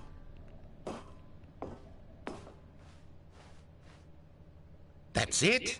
Oh, you've got to be kidding me. You see, Stanley? This is what happens when greedy video game developers with no respect for their fan base rush a cheap expansion to market for no reason other than to make an easy dollar. And don't get me started on the level of craftsmanship that's gone into it. In fact, I'm looking right now at the game's trophies, and it's hard to believe one of them actually says, "Test trophy, please ignore." What quality assurance department signed off on this? I'm infuriated and I'm offended, and I intend to find these people on Twitter and hold them personally accountable. It's my fault, Stanley. I built up too much anticipation around the new content, I'm afraid. It could never have lived up to such expectations. If you're still with me, why don't we just reset the game? And we'll try to get back to what the Stanley Parable is really about. No frills, no gimmicks. Just you and me having a great time together like always. What do you say, friend? So do I have a choice about getting reset? Whoa.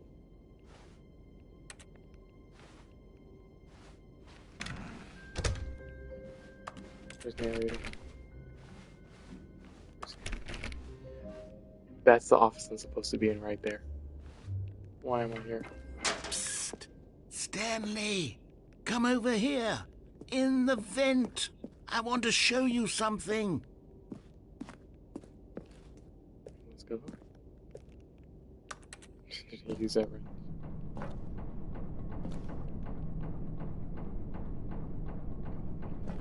What? Coffee? Okay. I'm not even gonna question it.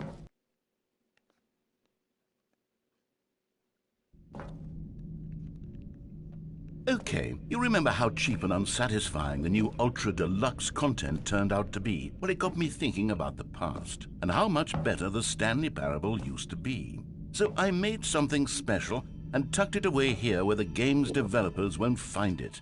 Just our little secret. Take a look. I call it the Memory Zone.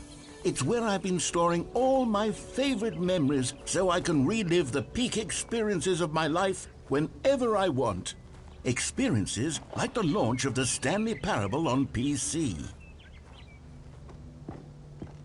You see, Stanley, doesn't the Memory Zone remind you of how wonderful Stanley Parable was before it was sullied with Instead a of steam, it says PlayStation pressurized port? gas. It's hilarious. Remember back in October of 2013, when the game originally launched? Back then, video games had integrity. Back then, it all meant something. Oh, the waste.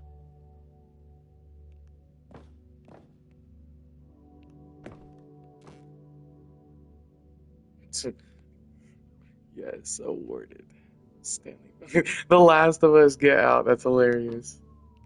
Oh, that's hilarious. This game's funny. Good time. Why are these ominous photos here? I've seen most of these. I never went inside the mind control facility yet. What the heck is that? I haven't been there, have I? See that room right there? I don't remember that. What is that over there? Some of these are all his memories. Mozilla Firefox stage. Oh, my. Buy on pressurized gas. Not steam. Pressurized gas. These random things.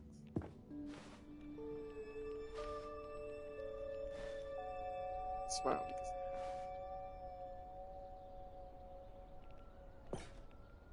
$1. That dollar bill. Is this like the original Stanley Parable that I showed you? Unachievable. It's impossible to get this achievement. I want that achievement.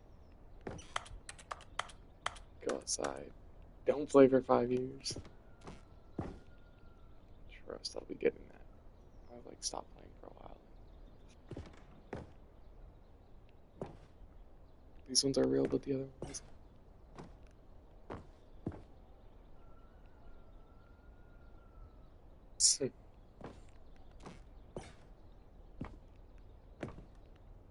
Hey, I remember that ending.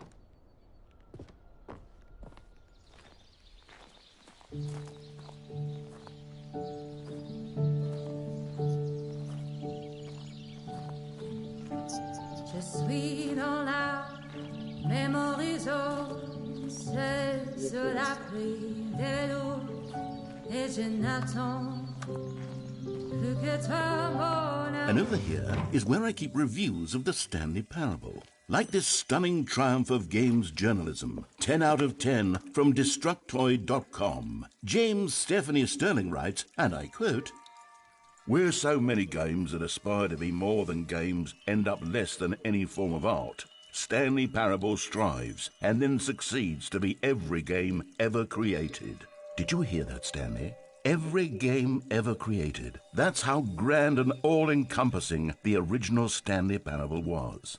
It was literally every game ever created. It was Skyrim, it was Persona 3, it was all of them, and now it's nothing.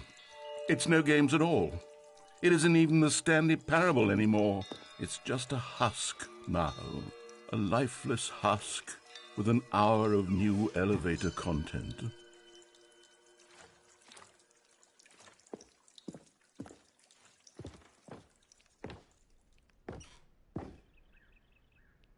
Do I go down there?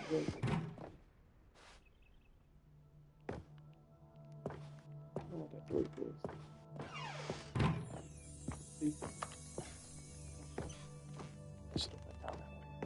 Here's another moving passage, this time from GameSpot.com. The Stanley Parable is both a richly stimulating commentary on the nature of choice in games and one that offers some of the most enjoyable, surprising, and rewarding choices I've ever been confronted with in a game. 9 out of 10. Don't you get it, Stanley? The game was perfect. It didn't need anything else. It didn't need new content. All they had to do was transport it in pristine condition along to the PlayStation. Boom, done. And they couldn't even do that. Couldn't resist the urge to go meddling with a beloved franchise.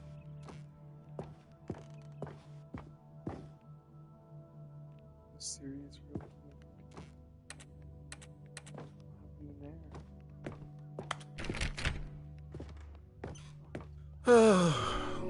These were simpler times, Stanley.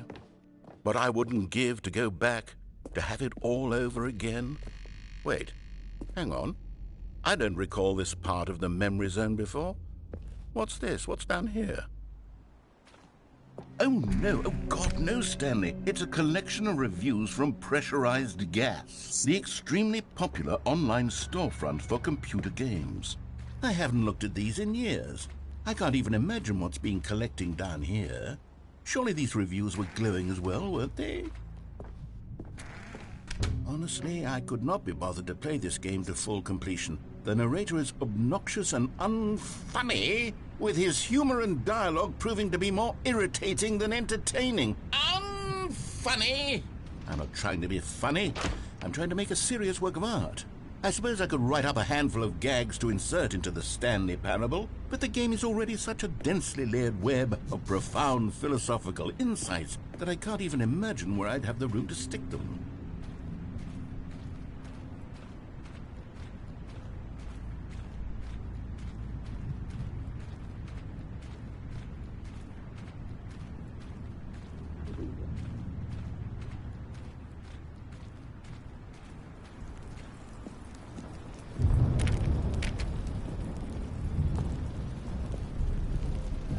Okay, let's see what this one says.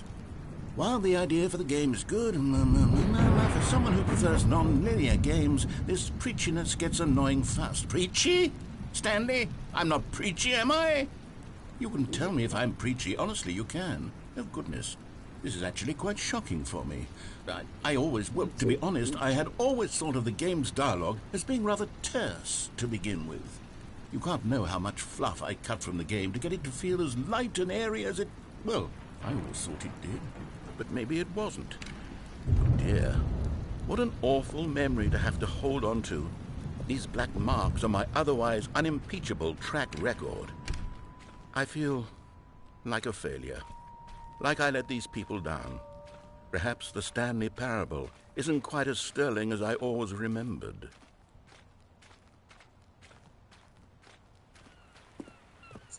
What's this one got to say? You constantly have to stop doing anything so the narrator can catch up with his long-winded explanations of what's happening. I wish there was a skip button. A skip button? Well, yes. Yes, I think we can do that. If I'm truly too preachy, then maybe letting you skip ahead for just a moment, surely it couldn't hurt. Not if it means we can strike these negative reviews from the record. Only positive reviews of the Stanley Parable. That's my motto today, and it's always been my motto. I'd do anything for the customer, Stanley. Yes, a skip button we shall have. And here it is. Go ahead and give it a shot. I'll pop you forward in time so that the second my incessant droning starts to bore you, with just the push of a button, you'll have zipped right past it. It's what the players have been asking for, and I'm very proud to have delivered. No more listening to me rambling on and on and on. No. The Stanley Parable is a game for the people, and if the people want silence, then by goodness, that's what they're going to get. Well, don't sit around waiting for me to shut up. Go ahead and make me shut up. Here, we'll pretend that I've just begun an interminable monologue, and it goes something like this.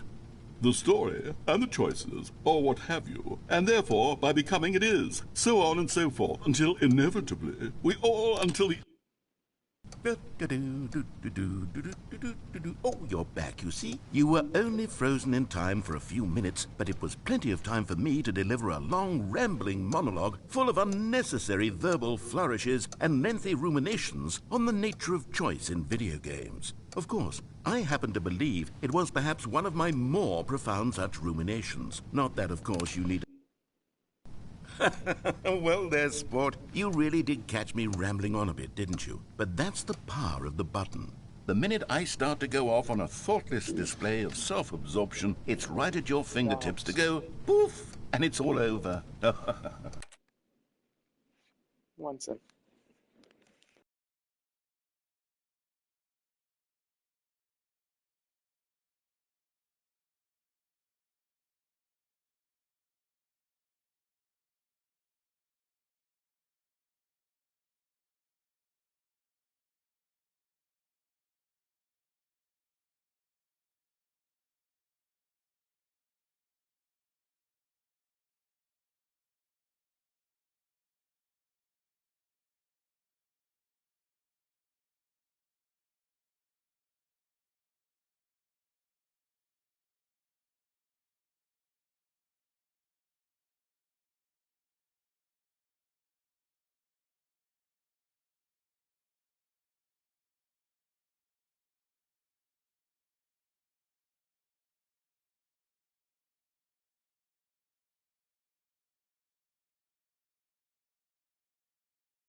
Alright, back.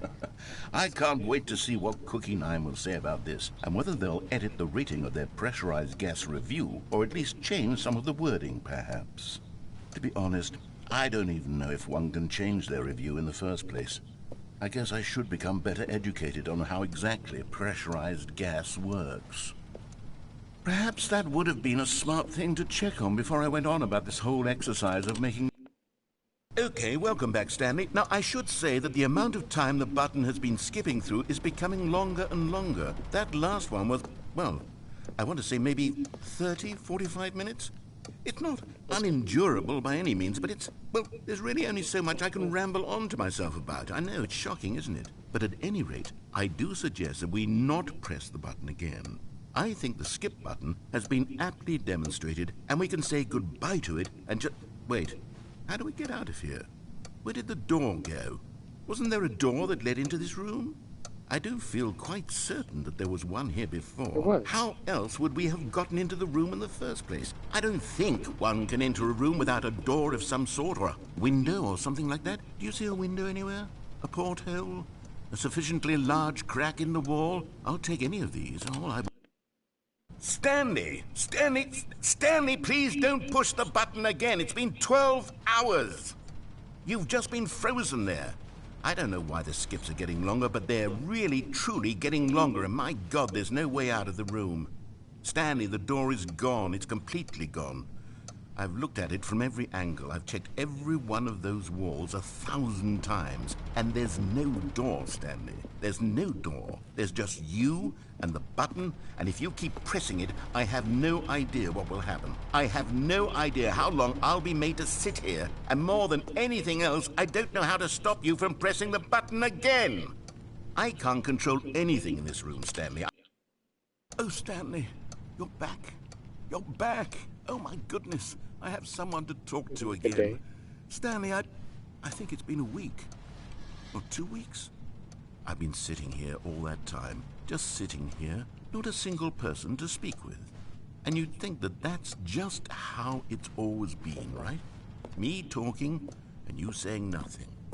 Would you think that it's exactly the same as always? Doesn't that feel like what we've already been doing? Me just talking? But it isn't, Stanley. It isn't the same at all. It isn't even close. Because I know you can't hear me once you... Oh, hello. It's you. You're here again. Welcome. I have had time to think about you and about us and about everything we've been through. I've had so much time. Oh, the plant died. I stopped keeping track after a year. Have you A ever year? sat down in one place and not moved for one entire year? Let me describe it for you. To begin with, there is only regret. There is only the turning wheel of missed opportunities. I felt nothing at all but regret for the longest time, Stanley. Days, months. I lost it all in a blur of the deepest longing to undo the past. And when that feeling had begun to subside, what took its place is what I can only describe Ready to as the skip again. collapse of every moment I have ever experienced my entire life. All of them collapsed down into a single instant. In that instant, I could see myself clearly, calmly, with a collected heart. It was an impossibly rich wellspring of both delight and disgust simultaneously. I was consumed by it. I could do nothing but wallow in it for what felt like an eternity, for what I now know was far less. You see, it was a revelation for me. It was unlike anything I had ever known. It was a space without consequence, without action or outcome. It was divorced entirely from the question of free will that you and I have squabbled over for so long.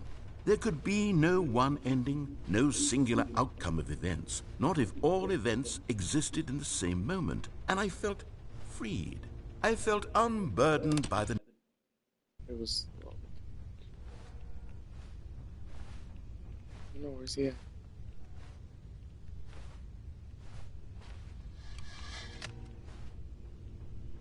Where's he at? No, I feel bad.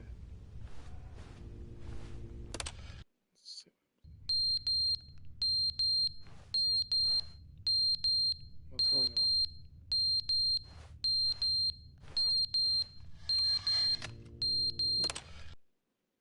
But But they didn't understand the game was never meant to be funny. It was meant to have a point. It was meant to speak to the human condition. But where are the jokes? Where are the jokes? They bemoaned, they screamed, they gnashed their teeth and said, entertain us. It wasn't enough. They had to leave a pathetic little thumbs-down review and make all of their pitiful demands. But then, he's talking too much, they said. First, he didn't entertain us, now he won't shut up. It's the inconsistency, it's the lack of accountability. It's the unwillingness to examine with an uncompromising heart the words that they are speaking into the world. As though there were no consequences for a lack of cohesion in one's assessment of others. But of course, absolutely.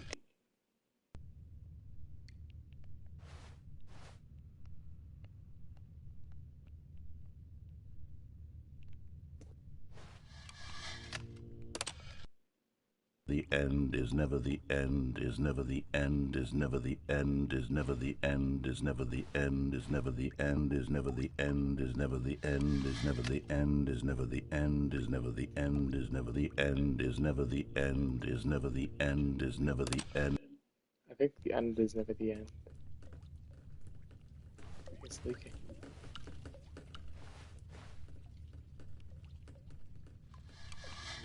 I don't know how long it's been. How was it me?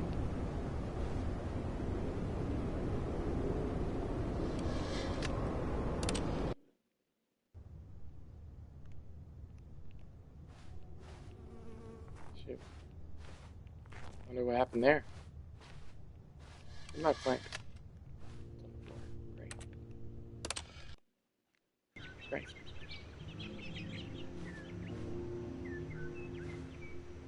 Ready.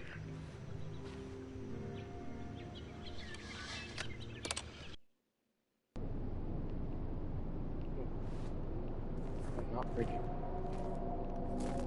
Okay, let's get out of here.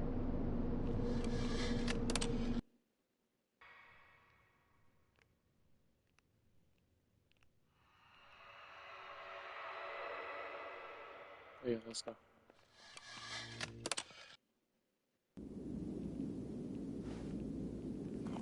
What happened here?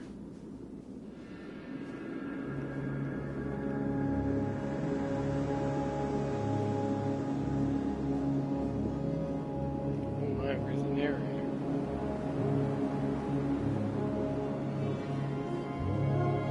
Start pressing one again.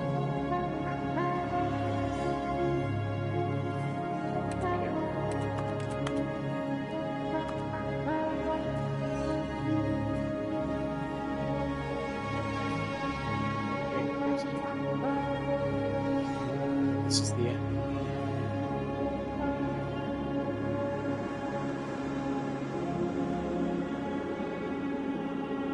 Okay.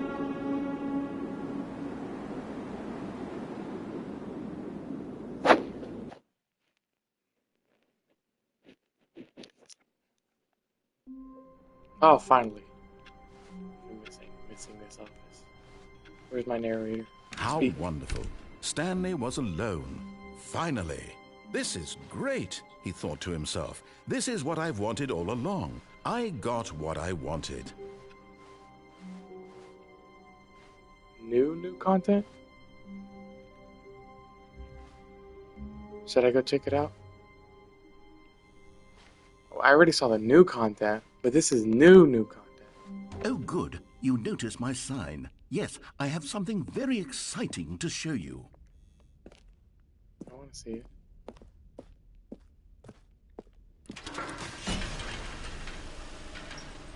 I've only saw the new content, which is on the door.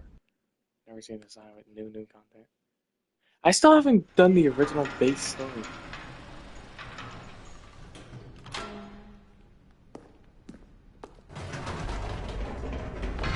You see, Stanley, I've been reflecting on the Stanley Parable and about how roundly disappointing this ultra-deluxe version has turned out to be.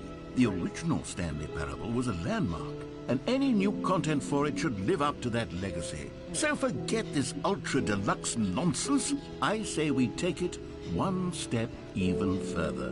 Which is why I'm very proud to announce for the first time ever, the Stanley Parable 2.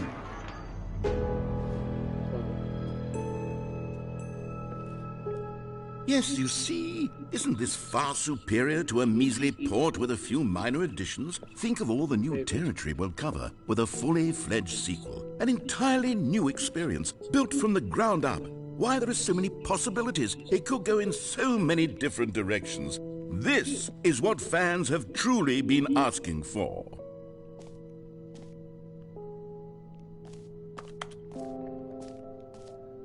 Calling it the Stanley Parable 2 is just so much catchier than Ultra Deluxe, don't you think? Ultra Deluxe? What does it even mean? But the Stanley Parable 2, now that's an artistic statement right there. It's future-oriented. It screams progress and innovation and long-term franchising potential.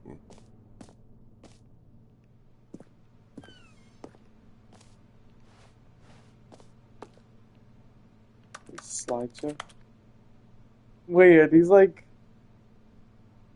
They look like freaking the fonts from like other video games. That's what it looks like at least. I recognize some of them. I think. I'm not sure. Probably.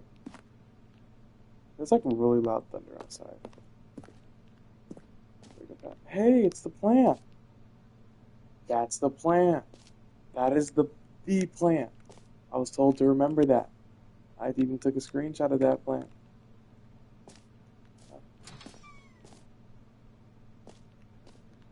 Now, to be clear, I haven't quite nailed down what exactly the Stanley Parable 2 is going to be, but let's take a look at some of the features I've been developing for it.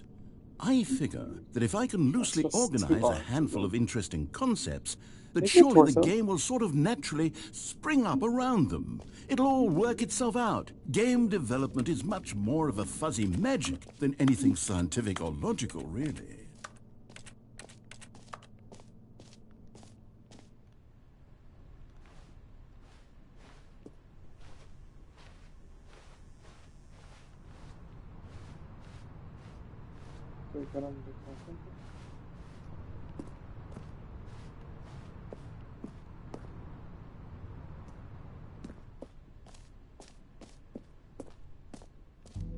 Here we are. Go on, try out some of the new features.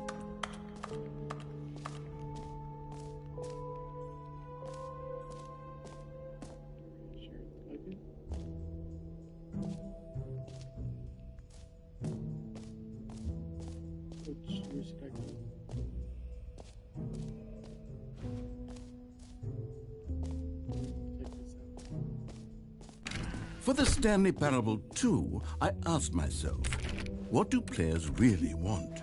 And of course, the first and most obvious answer is that they want to be individually recognized and validated as people. So with that in mind, my first addition to the game is this button which speaks the name of the person playing the game. Isn't that wonderful?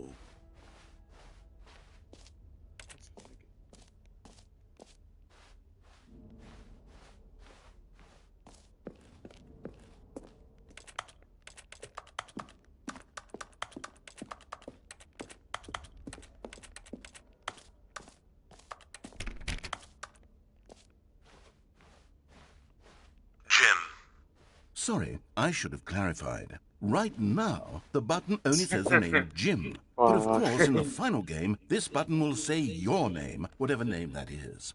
Here, let's have you role-play as Jim to really simulate the full experience of this feature. Just play along. I promise you'll love it. My name's Jim. Here we go. Let's take a deep breath, clear your mind, forget whoever you are, and simply become a person named Jim. I want you to imagine yourself living as Jim, sleeping and waking as Jim, falling in love and being heartbroken as Jim, seizing all of the world's possibilities as Jim, and as Jim watching your dreams crumble into dust.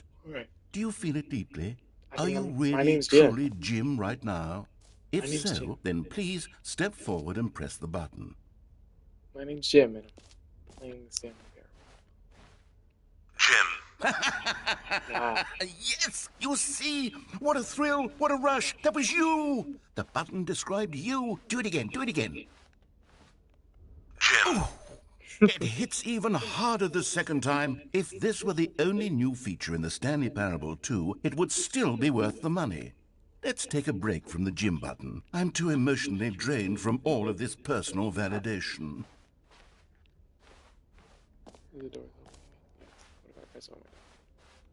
Whoa there, cowboy. Sometimes a person can be too much, Jim. I'm putting the gym button away. No. Otherwise, soon you'll start to lose all sense of who you actually are. Jim.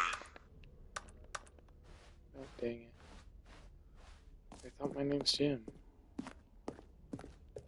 Where am I? It's not Jim.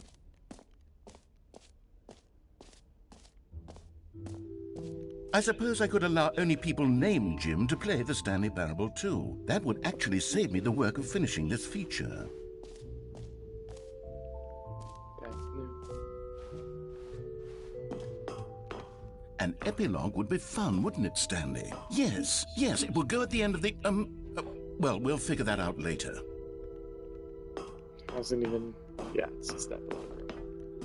No blog yet. Who is that man? Is that me? That's supposed to be me. That's supposed to be me. Setting world champion. Free trophy. Wait, I want to see the reassurance book before I go anywhere. Take me back to the epilogue.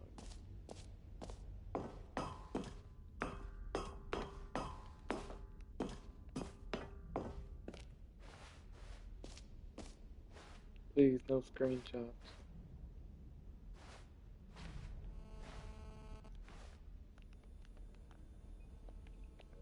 I'm screenshotting all this.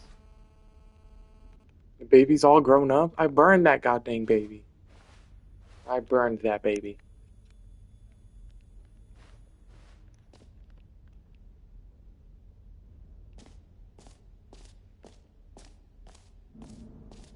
Please, no screenshots. But yeah, Okay, I'll be honest, I haven't yet decided on this one. I think that in the new version, the office could use a bit of decoration, like balloons. But I'm undecided on Get Well Someday and Happy 12th Birthday. Which would you go with? I know, I burned a baby earlier in the stream. Okay, get well someday or happy 12th birthday stepniece. Someday? I think I'll say someday. You know, sometimes when you solicit another person's opinion, it makes you realize that you knew which one you actually really wanted all along. Happy 12th birthday, stepniece, it is.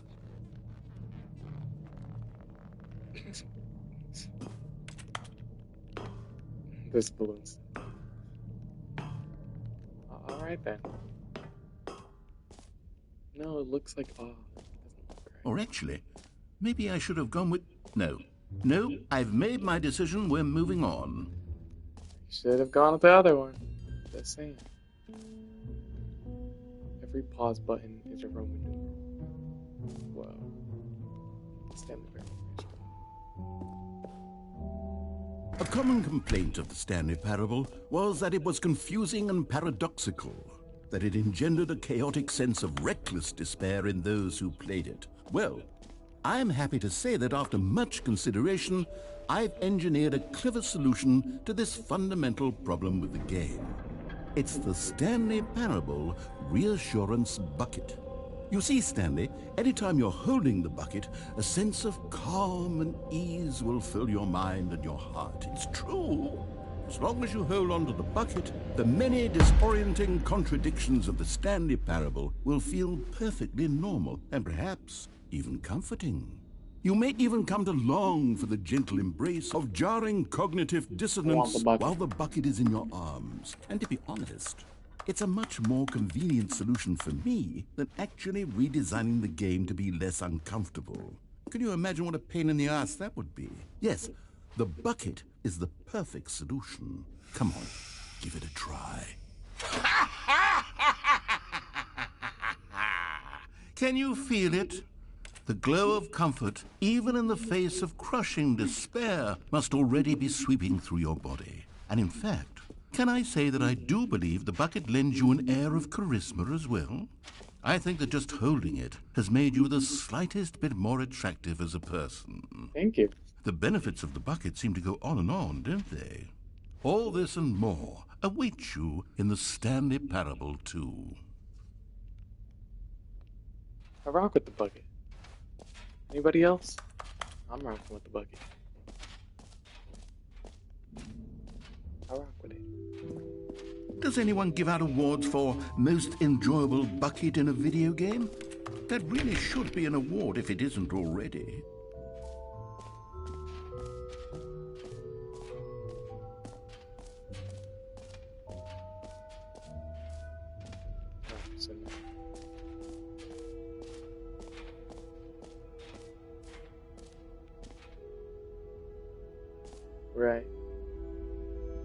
Right. Right. Okay. Okay. That makes a lot of sense. Oh. Okay. Science. More. Falling. Yeah. Yeah. Full entrance. And invade. Yeah. Just keeps going. Now, where's this real hole? I gotta see it. I gotta meet it. Stanley, here's an idea that I'm truly fond of. It's never been done before in a video game. This is, in fact, a hole that you can fall down forever. That's right.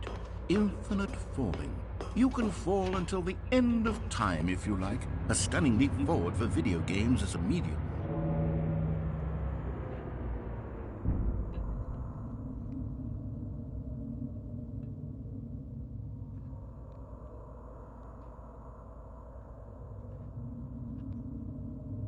Should we jump in? Yeah, that got invisible roof. I gotta. Sorry, something. That's like an invisible roof. Well.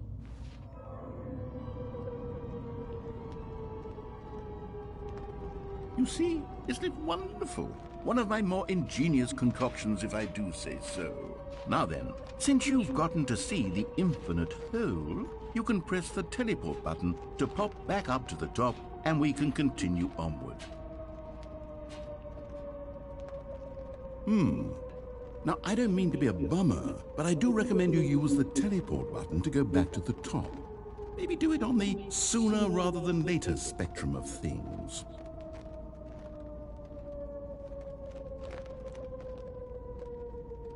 Okay, Stanley, I don't know quite how to say this tactfully, but it's possible that I slightly exaggerated the infinite nature of the hole. Is it a very, very deep hole? To be certain it is. It's an extremely deep hole.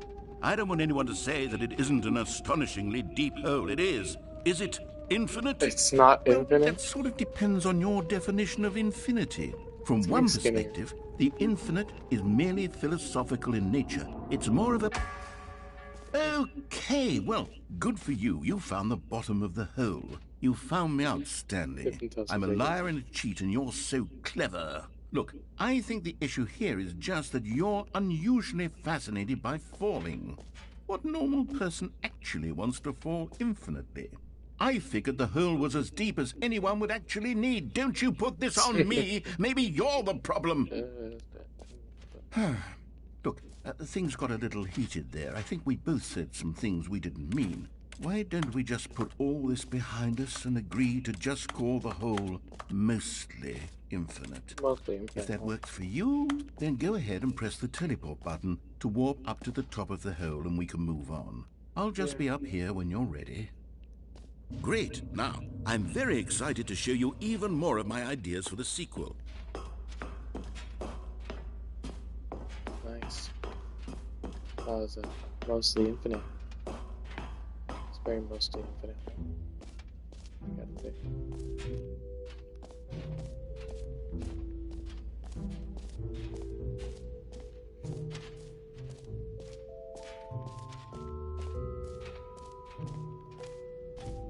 Free trophy? I want a trophy.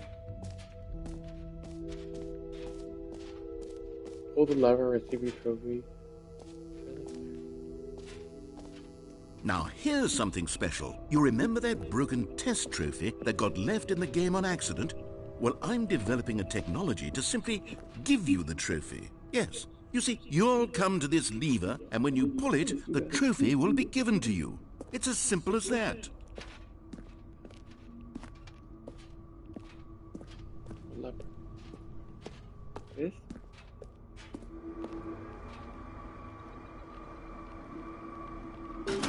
Okay, perhaps I should have clarified. This is technology that will exist. Right now, the trophy is still fully broken. I'm not a wizard, Stanley, but I guarantee it will be fixed in the sequel to at last satisfy the hordes of ravenous fans all over the world who have been uproariously demanding this feature. Gamers, we hear you, and I promise it will happen.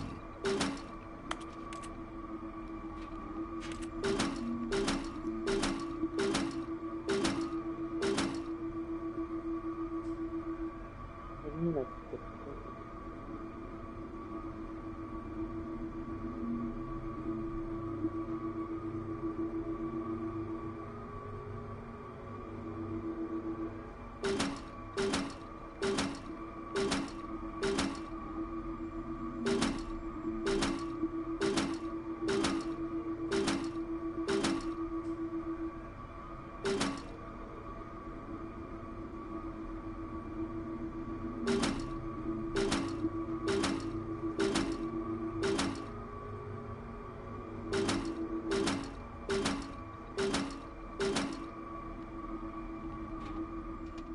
I don't have it yet.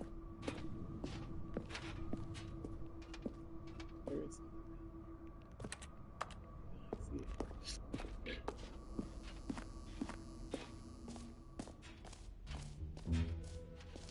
What else? What other exhibits haven't we seen yet?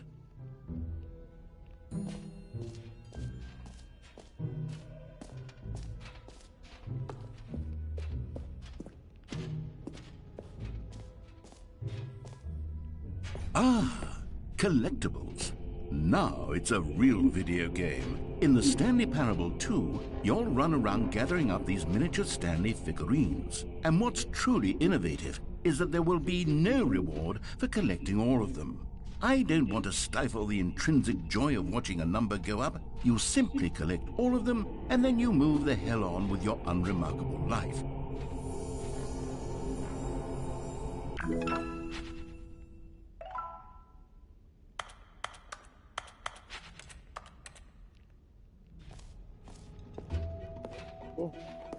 God, it really is the worst when you collect everything in a video game and then they give you a big fancy reward for it. Absolutely tragic.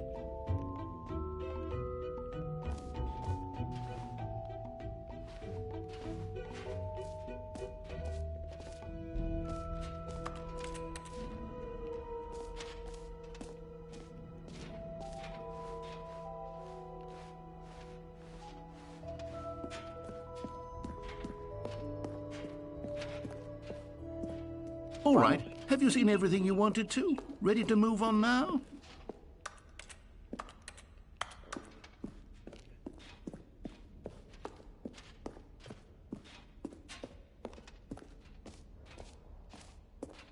So, Stanley, what do you think?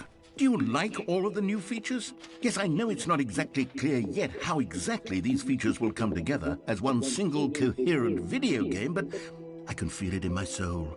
It's going to work. There's definitely a good game in there somewhere. Say, let's do an experiment. I'll arrange these new features together, and we'll see whether or not it coheres into a meaningful gameplay experience. All right. Okay. Are you ready? Here it is. I give you the Stanley Parable 2.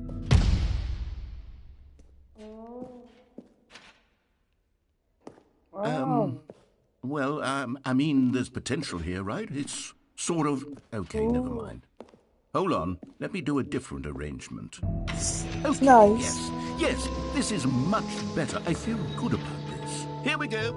Version 2. Who am I kidding, Stanley? This isn't a coherent video game at all. It's a lot of gags. And I do very much enjoy creating gags, but they don't add up to anything. Okay. I wanted more than anything to create a sequel that would capture all the magic of the first game. I wanted fans to love it. No matter how good these gags are, they won't stand on their own. They would need the structure and the gameplay of the original. Wait, maybe that's it. I can take the original Stanley Parable and simply, well, insert a few of my new features into it. Tastefully, of course. With respect. with care for the vision Could do and that. integrity of the original game. Would it possibly work? I suppose it could, but it would need a really, really tremendous title screen. A title screen that says with bold and uncompromising conviction, "This is the Stanley Parable 2. Let me see if I can whip something up. All right, perfect. Go ahead. Take a look. Oh, it's just sending me.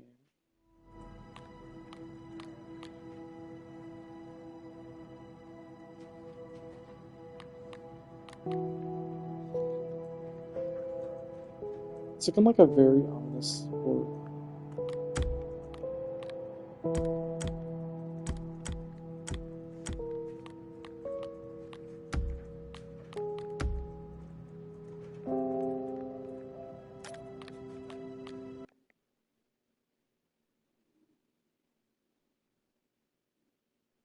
This is the story of a man named Stanley. Stanley worked for a company in a big building where he was employee number 427. Employee number 427's job was simple. He sat at his desk in room 427 and he pushed buttons on a keyboard. Orders came to him through a monitor on his desk, telling him what buttons to push, how long to push them, and in what order. This is what employee 427 did every day of every month of every year. And although others might have considered it soul-rending, Stanley relished every moment that the orders came in, as though he had been made exactly for this job. And Stanley was happy. And then one day, something very peculiar happened. Something that would forever change Stanley. Something he would never quite forget. He had been at his desk for nearly an hour when he realized that not one single order had arrived on the monitor for him to follow. No one had showed up to give him instructions, call a meeting, or even say hi. Never in all his years at the company had this happened, this complete isolation. Something was very clearly wrong. Shocked, frozen solid, Stanley found himself unable to move for the longest time. But as he came to his wits and regained his senses, he got up from his desk and stepped out of his office. All of his co-workers were gone. What could it mean? Stanley decided to go to the meeting room. Perhaps he had simply missed a memo. Stanley felt the bucket calling to him, begging him to pick it up. Why was he not doing it? Stanley picked up the bucket.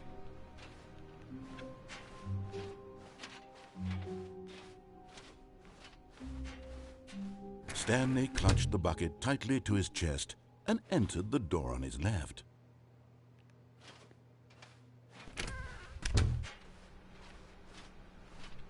I wonder if it's like the same. Veritable. Still no one was here. Stanley needed the bucket's warmth and comfort now more than ever. Perhaps his boss's office was where he'd... Oh, Stanley, can you feel it? The broom closet. It wants the bucket. You can feel that, can't you? The aura of jealousy? It's as clear as day. This broom closet believes it deserves the bucket. I can really feel it now. It's a bucket. It belongs in a broom closet. That's what the broom closet is trying to say here. It's supposed to go with the other cleaning supplies. Good for you, Stan. Coming to a staircase, Stanley and the bucket walked upstairs to the boss's office.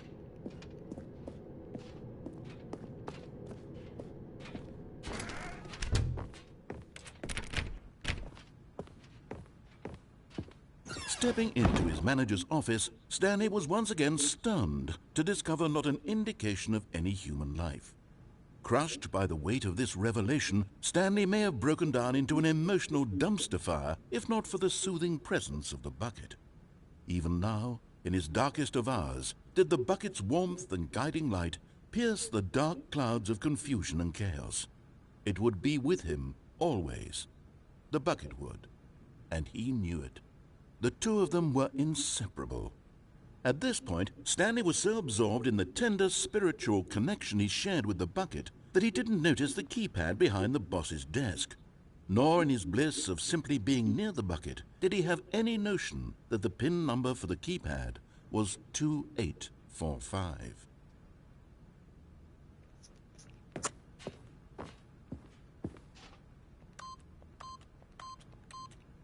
But Stanley guessed the correct code by sheer luck.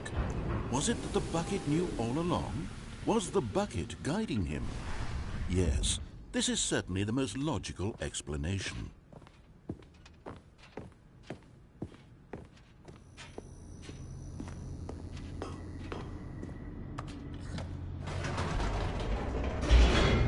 Oh wait, I missed the collectible.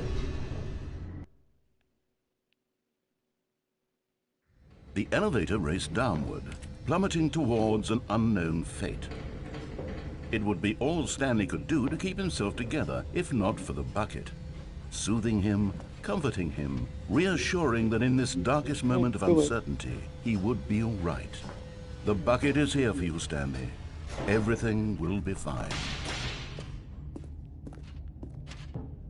Stanley and the bucket walked straight ahead through the large door that read, Mind Control Facility.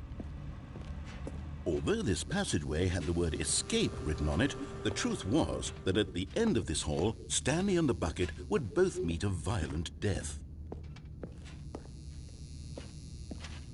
The door behind them was not shut. Stanley and the bucket still had every opportunity to turn around and get back on track. At this point, Stanley and the bucket were knowingly walking forward into a very painful death for each of them. You ready for this, bucket? I'm ready to die.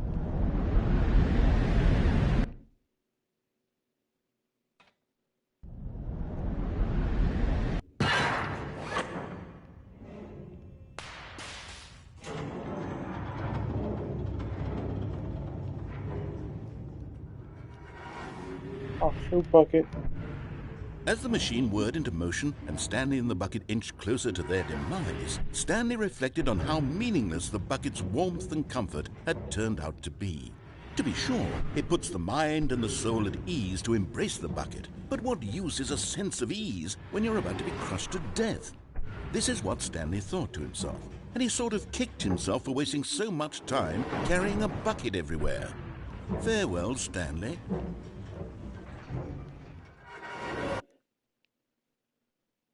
Farewell, Stanley, cried the narrator, as Stanley and the bucket were led helplessly into the enormous metal jaws. In a single visceral instant, the bucket's life came to an end as it was crushed violently to death.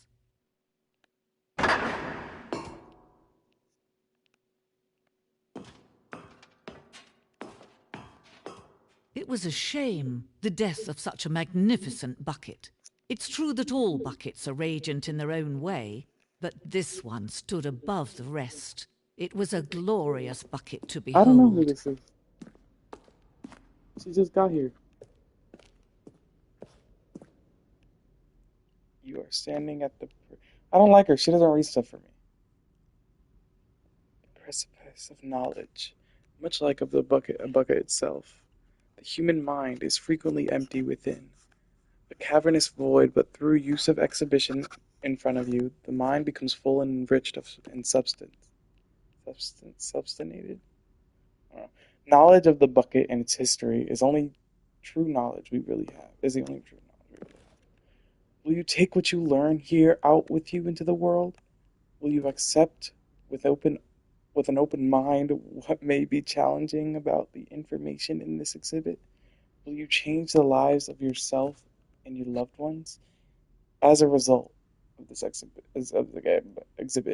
Or will you turn a blind eye and continue to live as you were, ignorance and darkness? Where's the bucket? Is this the infinite hole? Can you see how arrogant it was for Stanley to take a bucket like this and to claim it for his own? Can you see the hubris that blinded him? Can you see that the bucket is far more noble than Stanley will ever be in his short life? Man, I'm stealing that bucket. Give me that bucket. That's not the bucket.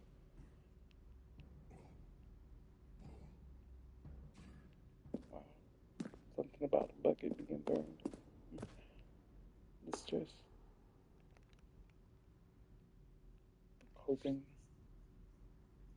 What the heck? The stress bucket.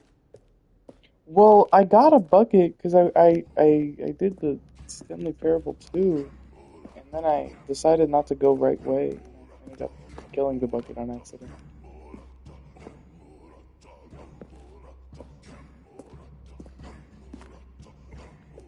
I hear like chanting. Wow, we know that bucket's worth freedom. We do not know by how long. This cave drawing depicts early man's discovery of the practical use of the bucket, by which time the bucket had already likely been around for several millennia. Notice in these drawings how the bucket is allowing itself to be used, having judged humanity to be worthy of its treasures. No man can own a bucket, and certainly not a bucket as dazzling to behold as this one.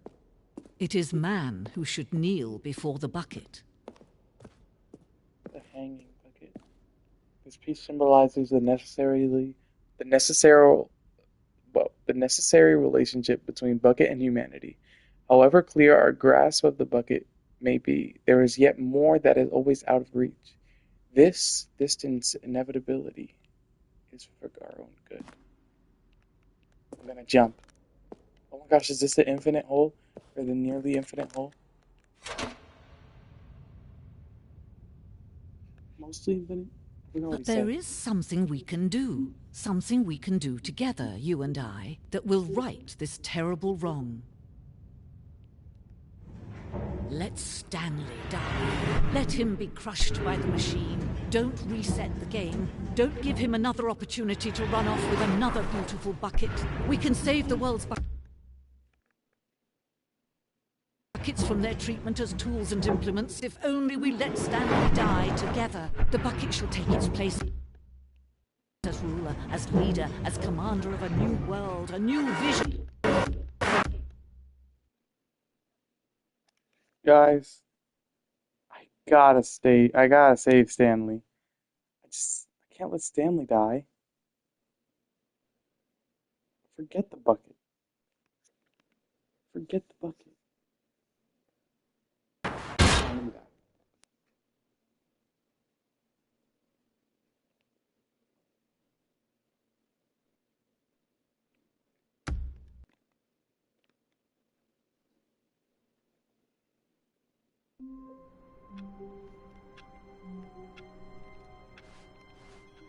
A soft wind blew outside and perhaps rain started, and if it did, it stopped shortly after.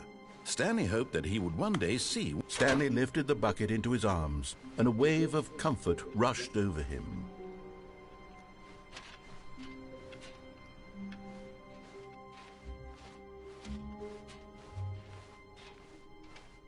Is a new content door closed?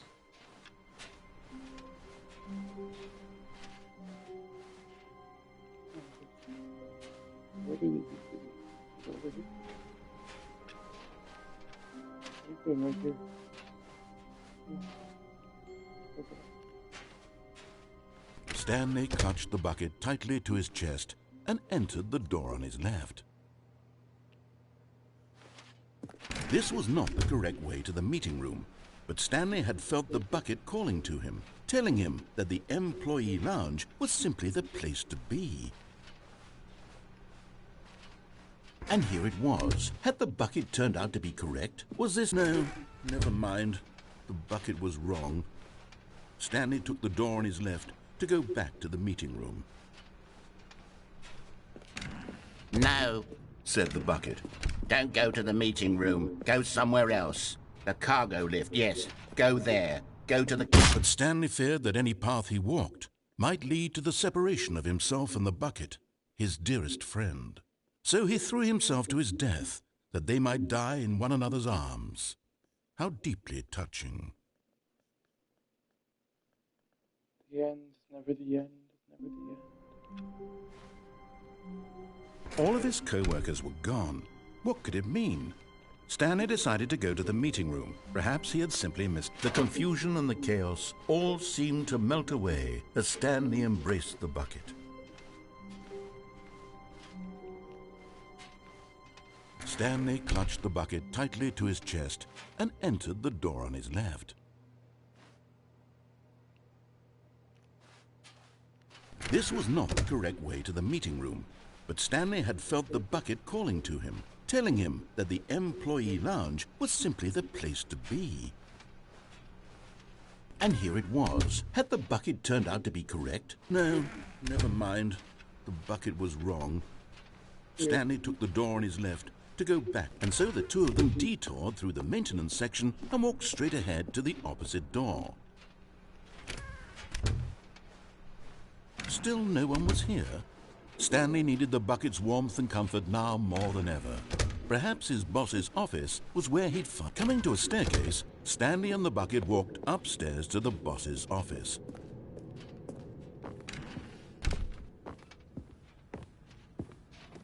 Stepping into his manager's office, Stanley was once again stunned to discover not an indication of any human life. Crushed by the weight of this revelation, Stanley may have broken down into an emotional dumpster fire if not for the soothing presence of the bucket. Even now, in his darkest of hours, did the bucket's warmth and guiding light pierce the dark clouds of confusion and chaos. It would be with him always. The bucket would, and he knew it. The two of them were inseparable. At this point, Stanley was so absorbed in the tender spiritual connection he shared with the bucket that he didn't notice the keypad behind the boss's desk. Nor in his bliss of simply being near the bucket did he have any notion that the PIN number for the keypad was 2845. But Stanley guessed the correct code by sheer luck. Was it that the bucket knew all along? Was the bucket guiding him? Yes. This is certainly the most logical explanation.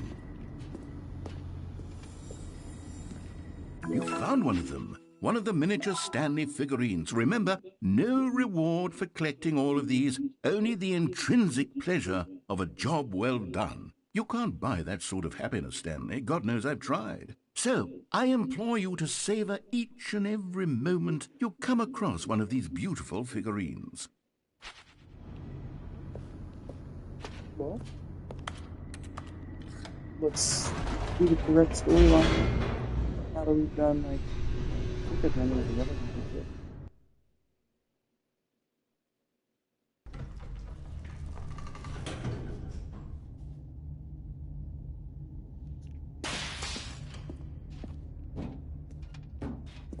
Stanley and the bucket walked straight ahead through the large door that read, Mind Control Facility. Alright.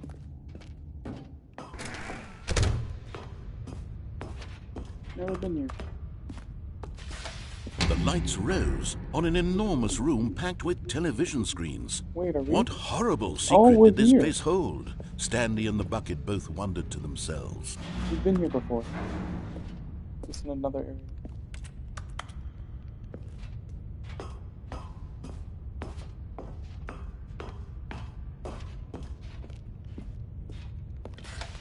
The monitors jumped to life, and Stanley nearly dropped the bucket in shock. Everyone in the office was being videotaped, monitored like guinea pigs.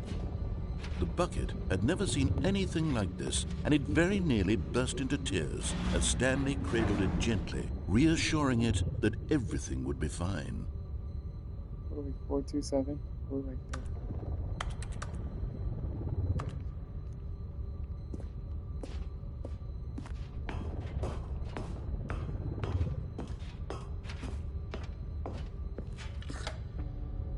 Was the bucket under the mind control facility's influence as well? Had the bucket been told to do things it didn't wish to do? What kinds of things does a bucket want to do or not want to do in the first place? These questions raced furiously in Stanley's feeble mind. No! He screamed into the bucket. He couldn't accept it. His own life in someone else's control, never! He squeezed the bucket tighter. His one friend in the entire world. At this point, he could trust no one except for the bucket.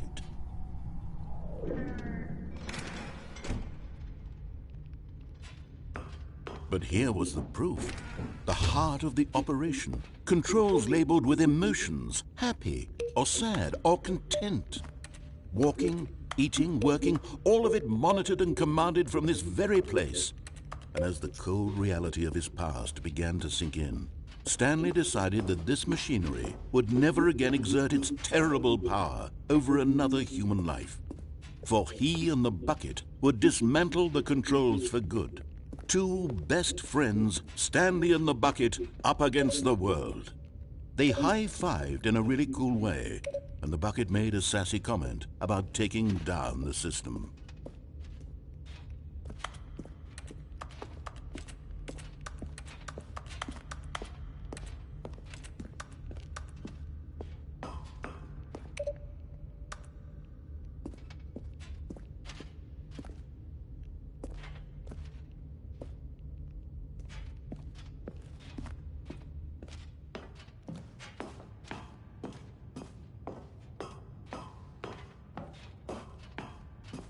When at last they came to the source of the room's power, but at the last second, the bucket jumped in and pressed the button to turn on the controls. Stanley gasped in horror.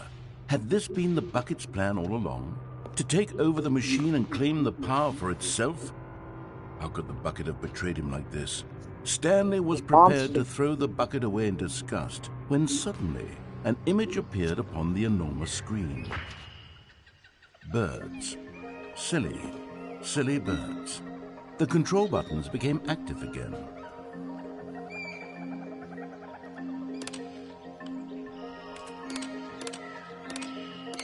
Stanley flipped through one video of silly birds after another, and then it dawned on him.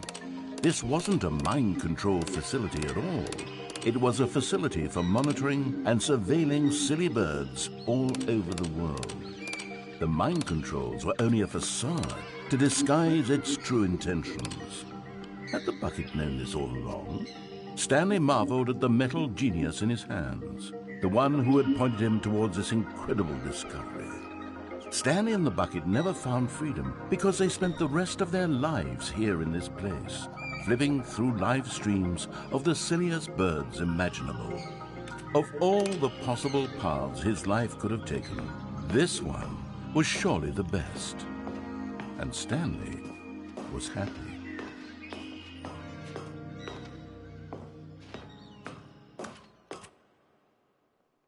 Is that it?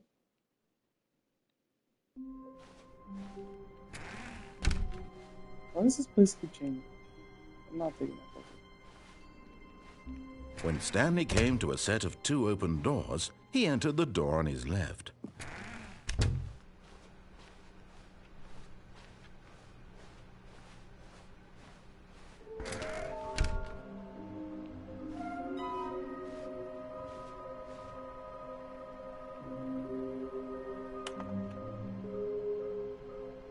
Those are the doors. The stairs, the stairs.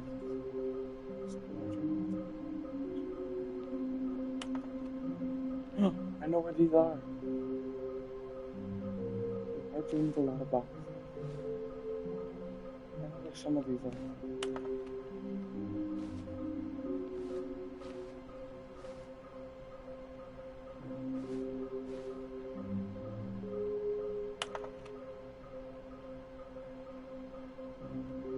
Shut the frick up.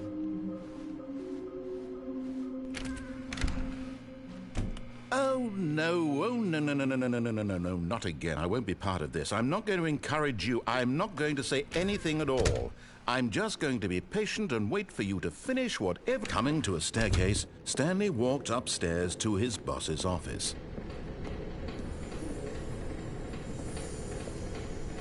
Another miniature Stanley figurine. This, you know, there really must be a snappier name for these things. What about mini-stands? Stanley figs? Or what about Stanlerines? Yes, I think I like that. Another Stanlerine under your belt. This is insane, Andy. I wonder what happens if I go insane with the bucket.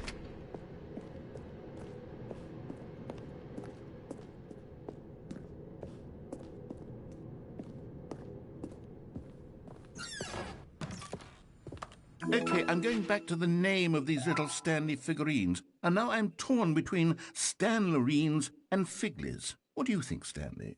What name better encapsulates the intrinsic sense of happiness that you get from seeing a small number in the corner of your screen go up by 1? Let me sit on it. I'm sure it will come to me.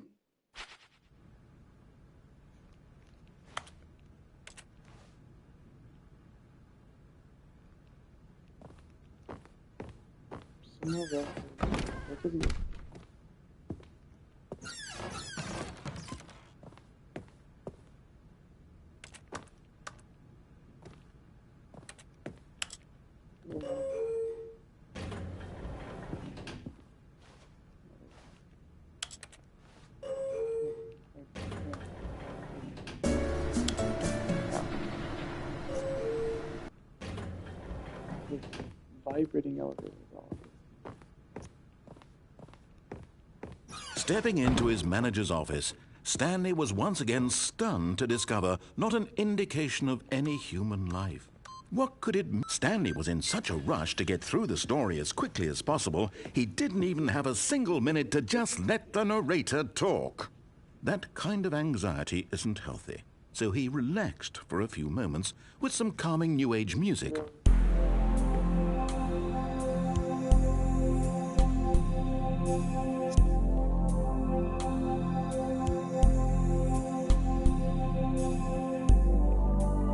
Feeling soothed and rejuvenated, Stanley calmly walked forward into the opened passageway.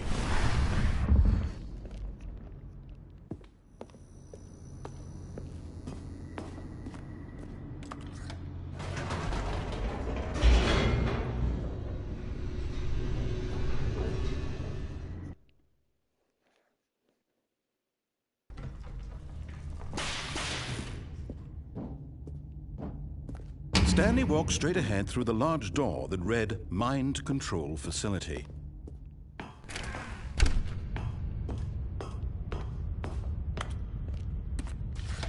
The lights rose on an enormous room packed with television screens. What horrible secret did this place hold? Stanley thought to himself. Did he have the strength to find out?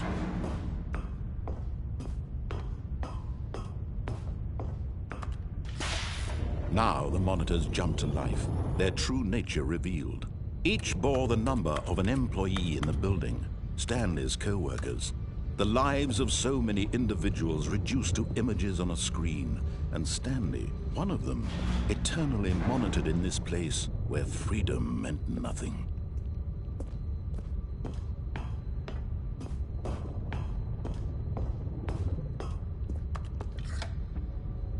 This mind control facility, it was too horrible to believe. It couldn't be true. Had Stanley really been under someone's control all this time? Was this the only reason he was happy with his boring job? That his emotions had been manipulated to accept it blindly? No, he refused to believe it. He couldn't accept it. His own life in someone else's control? Never! It was unthinkable. Wasn't it? Was it even possible? Had he truly spent his entire life utterly blind to the world? But here was the proof. The heart of the operation. Controls labeled with emotions. Happy, or sad, or content. Walking, eating, working. All of it monitored and commanded from this very place. And as the cold reality of his past began to sink in, Stanley decided that this machinery would never again exert its terrible power over another human life. For he would dismantle the controls once and for all.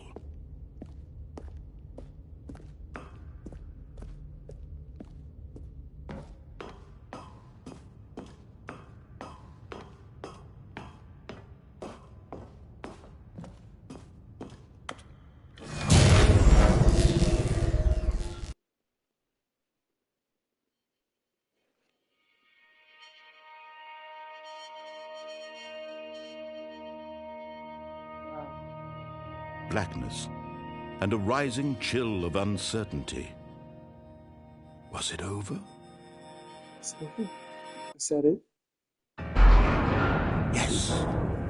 He had won. He had defeated the machine, unshackled himself from someone else's command. Freedom was mere moments away.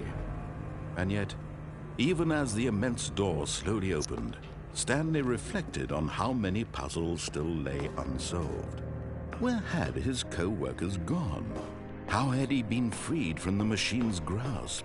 What other mysteries did this strange building hold? But as sunlight streamed into the chamber, he realized none of this mattered to him, for it was not knowledge or even power that he had been seeking, but happiness. Perhaps his goal had not been to understand, but to let go. No longer would anyone tell him where to go, what to do, or how to feel. Whatever life he lives, it will be his. And that was all he needed to know. It was perhaps the only thing worth knowing. Stanley stepped through the open door. Stanley felt the cool breeze upon his skin, the feeling of liberation, the immense possibility of the new path before him. This was exactly the way, right now, that things were meant to happen. And Stanley was happy. Well, that was something.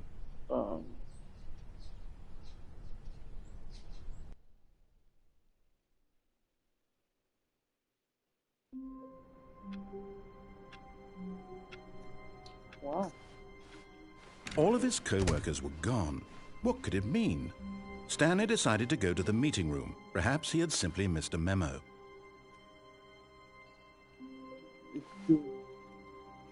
It's trying to get me to find all the figurines.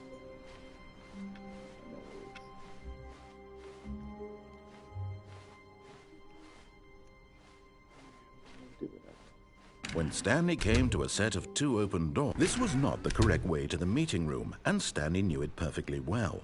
Perhaps he wanted to stop by the employee lounge first, just to admire it.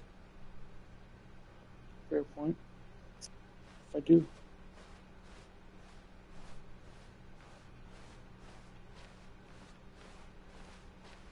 And here it was, the lounge. But eager to get back to business, Stanley took the first open door on his left. Nope. What a figurine. Stanley was so bad at following directions, it's incredible he wasn't fired years ago. I see it. I see it right there.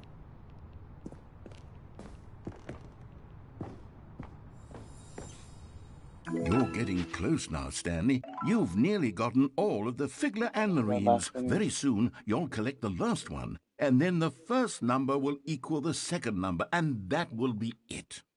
We'll be different people by then. Different in the sense that we used to have none of them, and now we have them all. You can't go back to when you had no Figler and Marines. None of us can.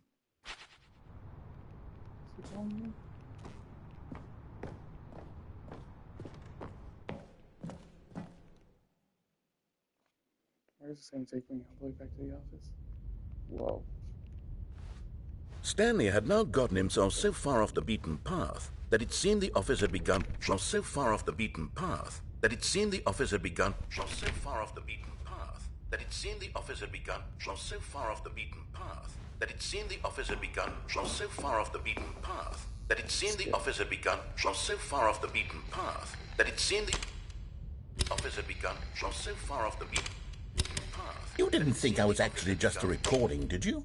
What a silly and trite explanation that would be. All the back and forth between you and me, all the absurd adventures we've been through, and it all turns out I'm just a tape recording?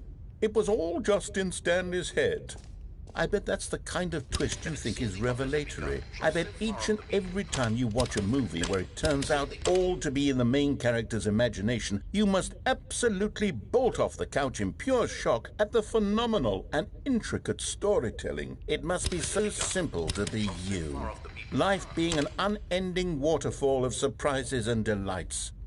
How much more exciting you must find the world than the rest of us do. Now I've become sad. Look what you've done to me. This is all your fault. I'm sorry.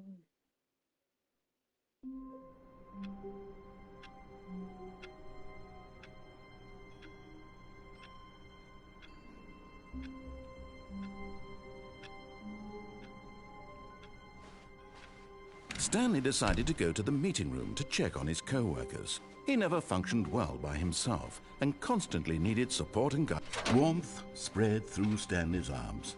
With the bucket in his arms again, he was home.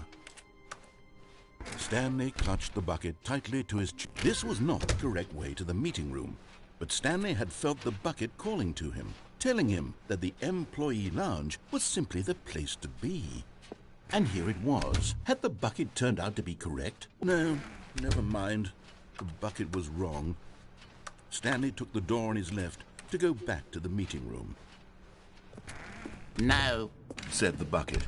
don't go to the meeting room. Go somewhere else. The cargo lift. Good. Said the bucket. Now ride the lift all the way to the top.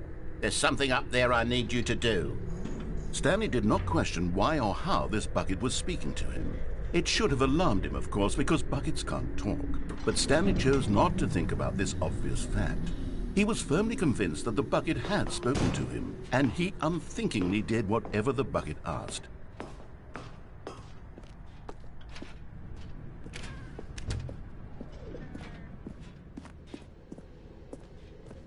No, stop. Look there on the wall. You see, there's a sign right there. It says, "No buckets past this point." Stanley, how could you think it was okay to bring the bucket here? Unless, what if the problem is that you actually don't know what is a bucket and what isn't a bucket? I suppose that would explain a lot about your behavior up to this point. Which, if that's true, well, my goodness, I think we have to do something about it. This misunderstanding could have dire consequences on the entire rest of the game if not addressed quickly and properly. So much of the impact of the story is dependent on your understanding of what is and isn't a bucket. Please, step in here for a moment.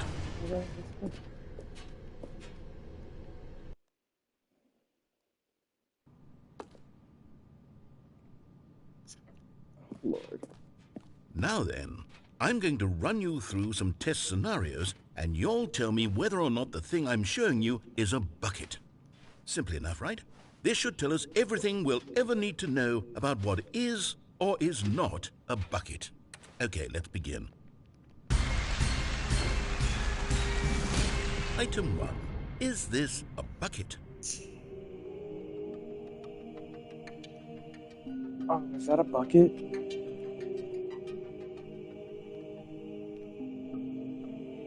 This seems like a trick question. Incorrect. It is a hologram of a bucket, What? not an actual bucket. What the fuck? Item 2. Is this a bucket? Incorrect. It is a 3D printed recreation of a bucket, not an actual bucket.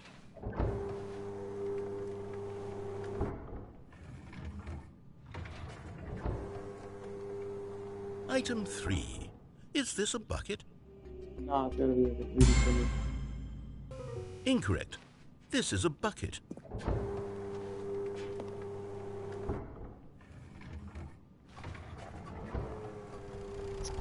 Item 4. Is this a bucket? What? Are you hallucinating? This is a tractor. It's an enormous machine that tills the earth. I thought this was a gimmick. How on earth did you manage to screw it up? Absolutely incredible. Let's just move on to the next one.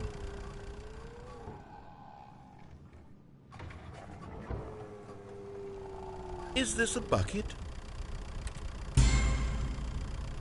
Incorrect. This is a bucket. What? What? He's not even gonna explain himself. Alright. Item 6. Is this a bucket? Trick question. Both. Gotcha.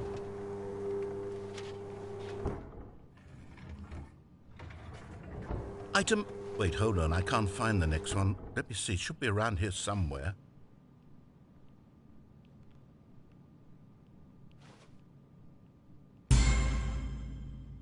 Okay, you and I both know there isn't anything here. And I don't appreciate the implication that nothing is a bucket when we both clearly know that a bucket is something, and therefore nothing could possibly be something. Unless, in your twisted mind, have you somehow convinced yourself that a bucket is nothing? Answer me straight, Stanley. Do you believe that nothing is a bucket? Is nothing a bucket? Nothing is something that you can fill in a bucket. Yes. You know what? I'm too confused to even sort it out. I've lost all sense of perspective. What is a bucket? What isn't a bucket? Mere moments ago I could answer these questions with confidence. And yet now I'm somewhat adrift. Do any of us know what a bucket is? Am I a bucket? Stanley, I can't keep doing this. I'm losing myself, and myself was all I ever had to begin with. I'm afraid the bucket is threatening to tear our relationship apart. I can't have that. I'm sorry. But I'm going to erase all buckets from the game entirely. Okay, here we go. No. No. No. What happened? Is everything gone? Why did everything disappear? Wait, was everything a bucket? I told you. Every single thing in the game was a bucket. You didn't believe me. My God, I had no idea. How could... Except me. I'm not a bucket after all. And you, Stanley, you're still here. You're not a bucket either. Oh, this is wonderful news. We're not buckets. Yes, I actually feel much more at ease right now. It's delightful to get some clarity on that issue, but it doesn't change the fact that we haven't got a game. So, tell you what, I'll reset everything and we'll put back all of the buckets, okay? And we'll know that it's all a bucket. But if you run into anyone else, maybe don't mention that. Who knows what that information might do to a person? All right, here we go.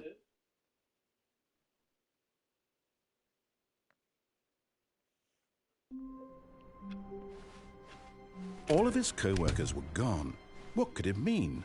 Stanley decided to go to the meeting room. Perhaps he had simply missed a memo.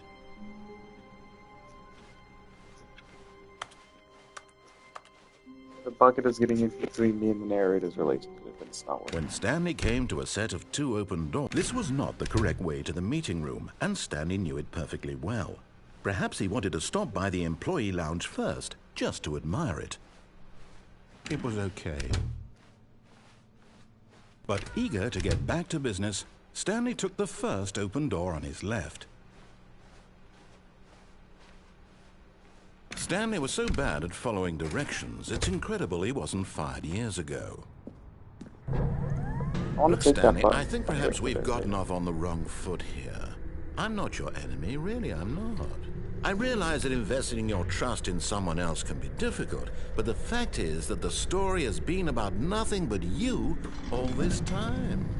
There's someone you've been neglecting, Stanley. Someone you... What? Really?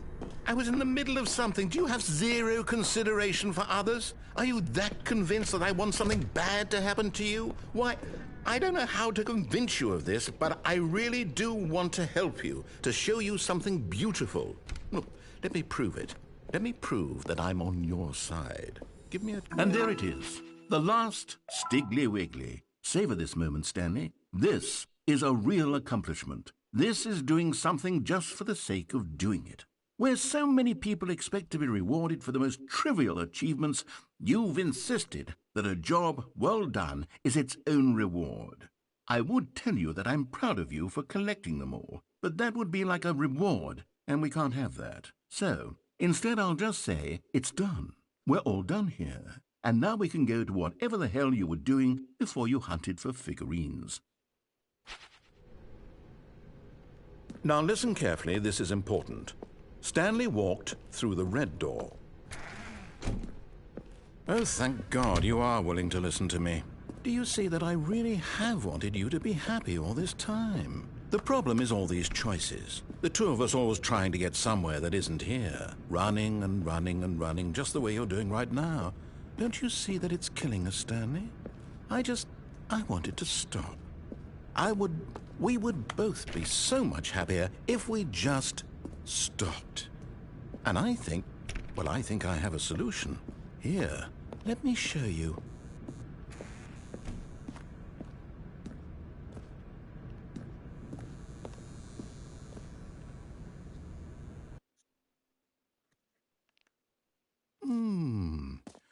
do we want?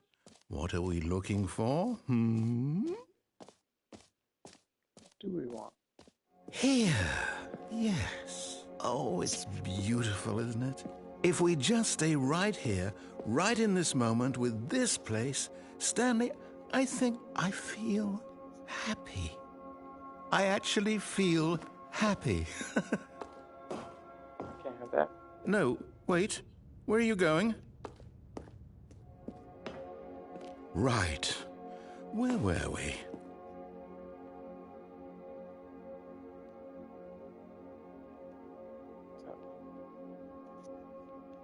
Let's get out of here. This place is suspicious.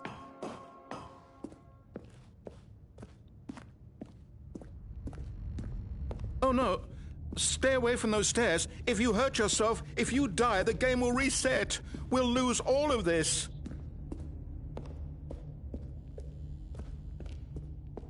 Please, no, Stanley, let me stay here. Don't take this from me. Sorry. Please, Stanley, think about what you're doing.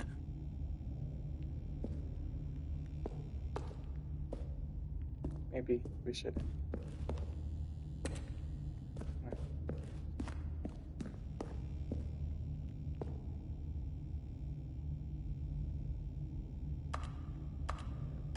No! Oh, thank God you lived. You had me worried there for a moment. Now, can we please get back to the other room? No. No, what are you doing, Stanley? Please, I'm asking you not to take this away from me. I can't go back to what I was before. If you die, we'll both go back. Why are you doing this?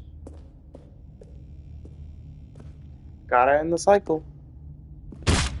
Stanley, let's go back to the other room. Can you do that for me?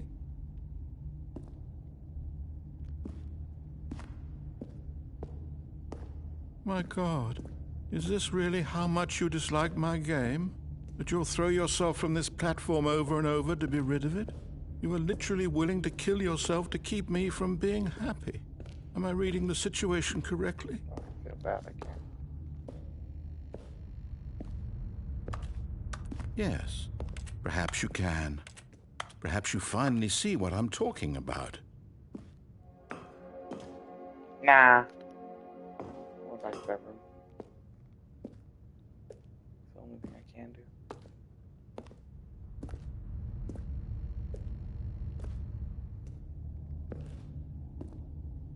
Just one more jump.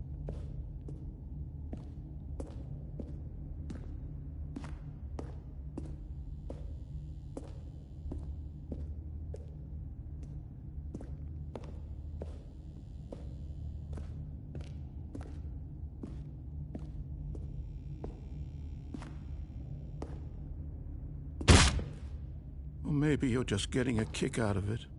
I don't know anymore. I just wanted us to get along. But I guess that was too much to ask. It looks like you wanted to make a choice after all. Well, this one is yours. Do you actually want to stay alive? Or are you just teasing me?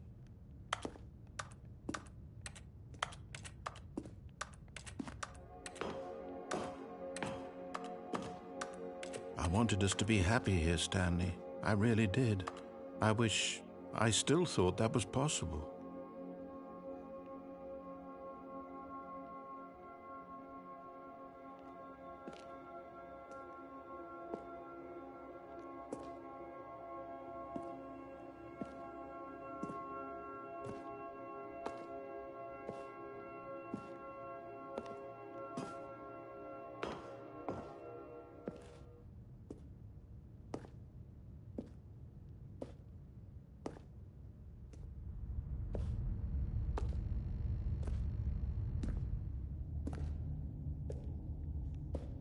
I have to do it.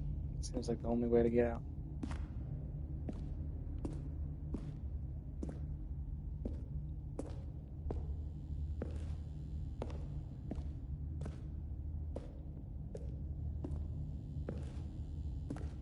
The only way.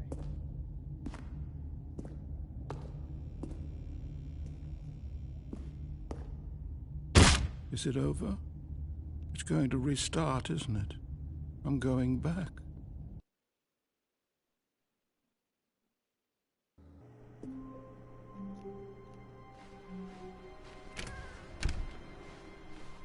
Stanley, I'm sorry, but I have to put a pause on things. It's those figurines, those figglers.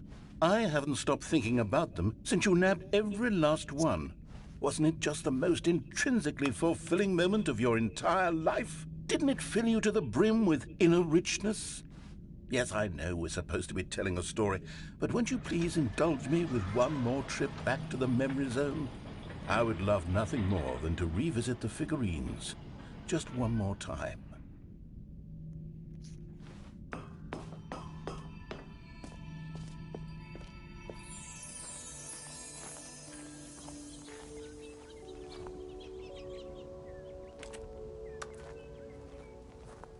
Get out. Now I remember when Stanley found the collectibles. It's such a beautiful memory. How long ago was that? 20 minutes ago? 2013. Oh, yeah. It came out. Wasn't it through here? What's this? Here's where it all began. The first collectible. Back then, we had no idea of how many of them we'd find. Sure, it said 6 right there on the screen, but how could we know for certain? We were so innocent. We'll never be like that again, Stanley.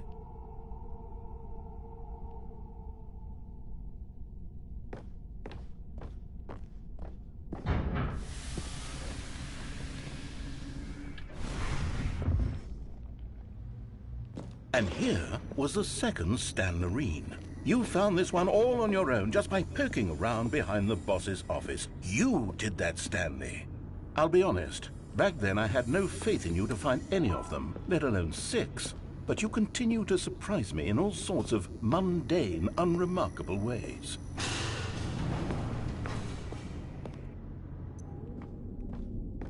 Okay, let's do a little quiz.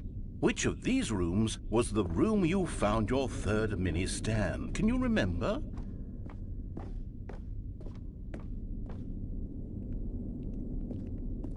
Hey, that's exactly right. It was here, under the stairs. It was the third one. You picked it up, and then after that, you had 3 of them.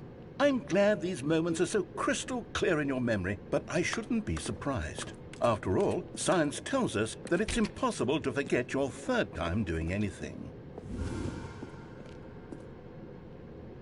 Let's see, what came next? Oh yes, we found a Figley in this pink room. Oh, well, I can't actually say I remember being in this room, but it's here in the memory zone, so it must have happened.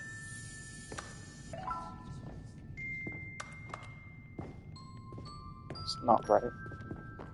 I remember that.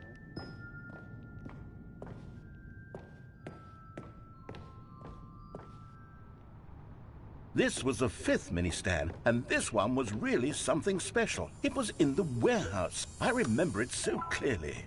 In fact, because this one is particularly special to me, I made a little video to commemorate the occasion. Enjoy. Oh, Lord.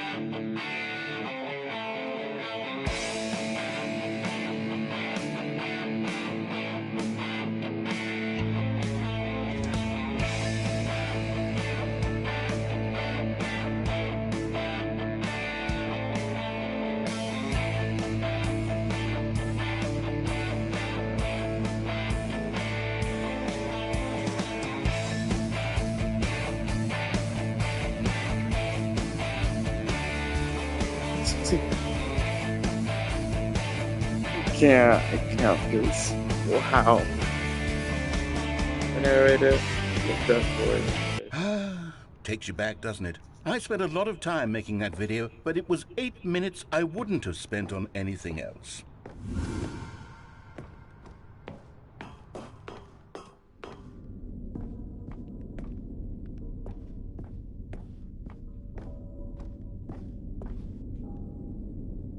And then, Stanley, then we came to the last collectible, the final figurine, right here by the red and blue doors. This memory is the most distinct and clear in my mind, perhaps because it was the one that happened more recently than all the others. Who can truly say how the mind works? All I know is that this is the moment where you picked up a Figley and I thought to myself, yes, that's all of them. They're all collected. It was a moment unlike any other. Except for the other moments picking up figurines, which it was exactly like.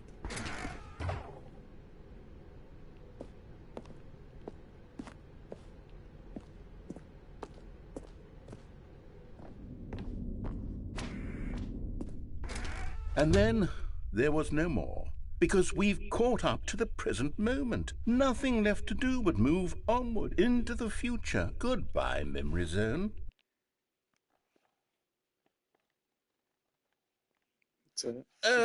No, I'm not done. I'm not ready to move on. Stop the loading screen. Isn't there some way we can stay here, keep enjoying these figurines? Let's just go backwards. We'll do the memory zone again from the opposite direction. See how that feels. Okay, yes, the room with the red and blue doors. I remember this. I must say, of all the figurines we looked at in our initial tour of the memory zone, this one is the most distinct and clear in my mind. Let's keep going. I want more. And here's where I made that video. Don't you remember the video we watched?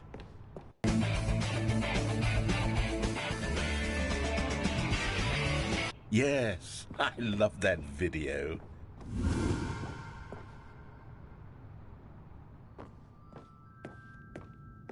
Still don't remember the pink room, Stanley. Still no memory of this one. Good room, though. A solid room.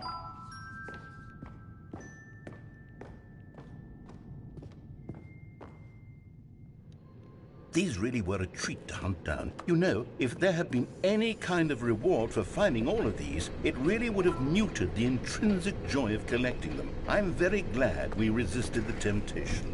Next one. Still have no memory of that pink room. It's weird. That's weird.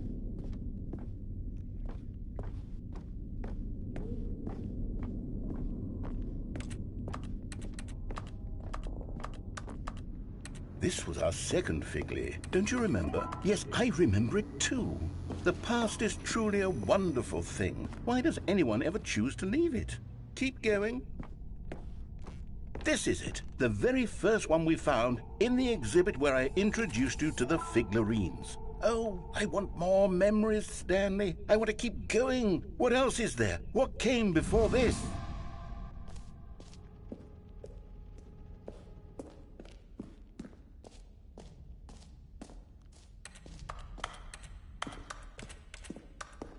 Look, it's the terrible new content that we were originally sold on.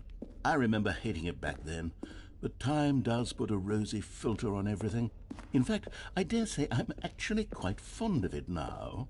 Look how much fun the past is. I want more. More memories. Oh, yes, the two doors. Who could have forgotten that? A classic memory, this one.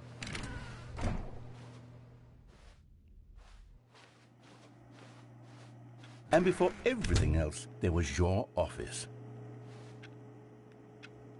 Is there anything else? Was there something that came before your office? There's something I feel I can remember. I can remember.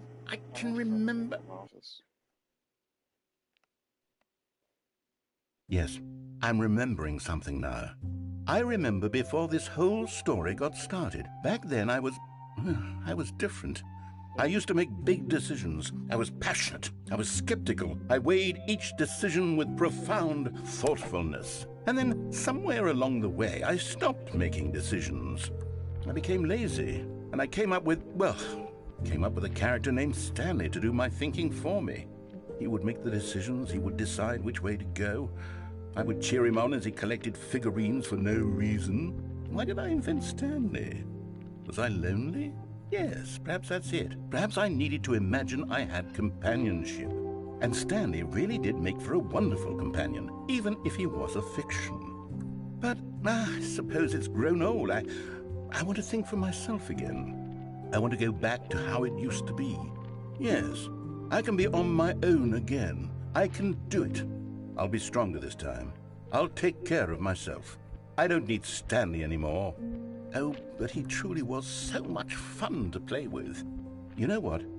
Since we're in the memory zone, how about one more good memory? Let's go back just once and give Stanley one more run of the office, and then I'll retire him for good. I did enjoy telling his story so very much. Okay, here we go. This is the story of a man named Stanley.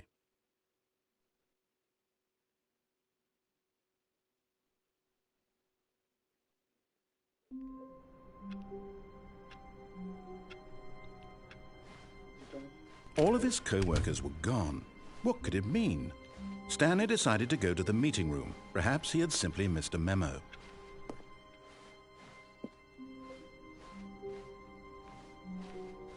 When Stanley came to a set of 2 open doors, he entered the door on his left.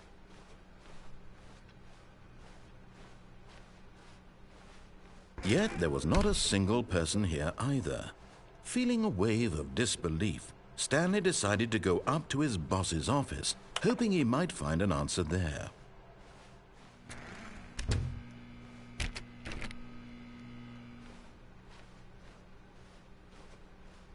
Coming to a staircase, Stanley walked upstairs to his boss's office.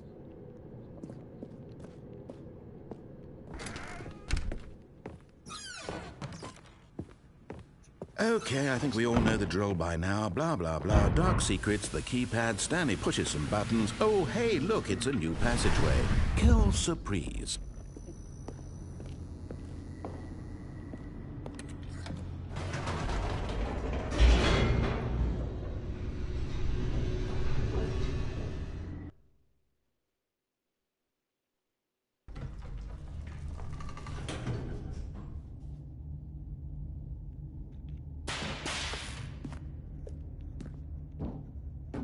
Stanley walked straight ahead through the large door that read Mind Control Facility.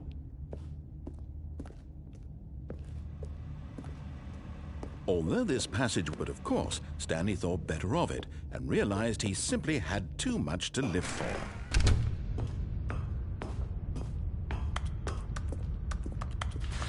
The lights rose on an enormous room packed with television screens. What horrible secret did this place hold? Stanley thought to himself. Did he have the strength to find out? We've been here so many times.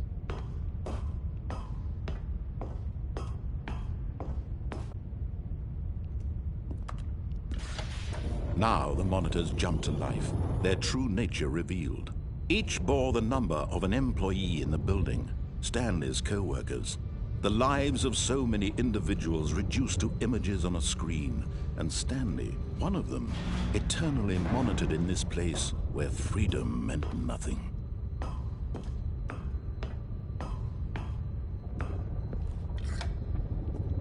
This mind control facility, it was too horrible to believe. It couldn't be true. Had Stanley really been under someone's control all this time? Was this the only reason he was happy with his boring job? That his emotions had been manipulated to accept it blindly?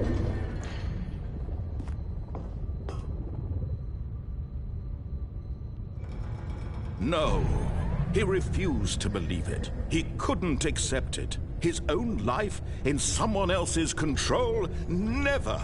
It was unthinkable, wasn't it? Was it even possible? Had he truly spent his entire life utterly blind to the world? But here was the proof, the heart of the operation. Controls labeled with emotions, happy or sad or content. Walking, eating, working, all of it monitored and commanded from this very place. And as the cold reality of his past began to sink in, Stanley decided that this machinery would never again exert its terrible power over another human life, for he would dismantle the controls once and for all.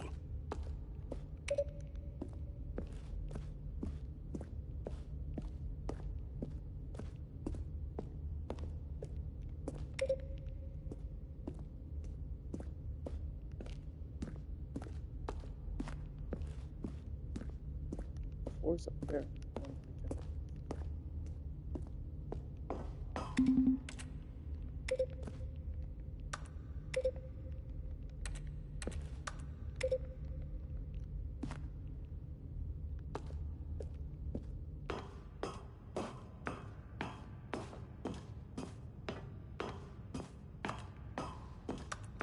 And when at last he found the source of the...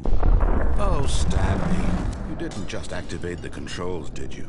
After they kept you enslaved all these years, you go and you try to take control of the machine for yourself? Is that what you wanted?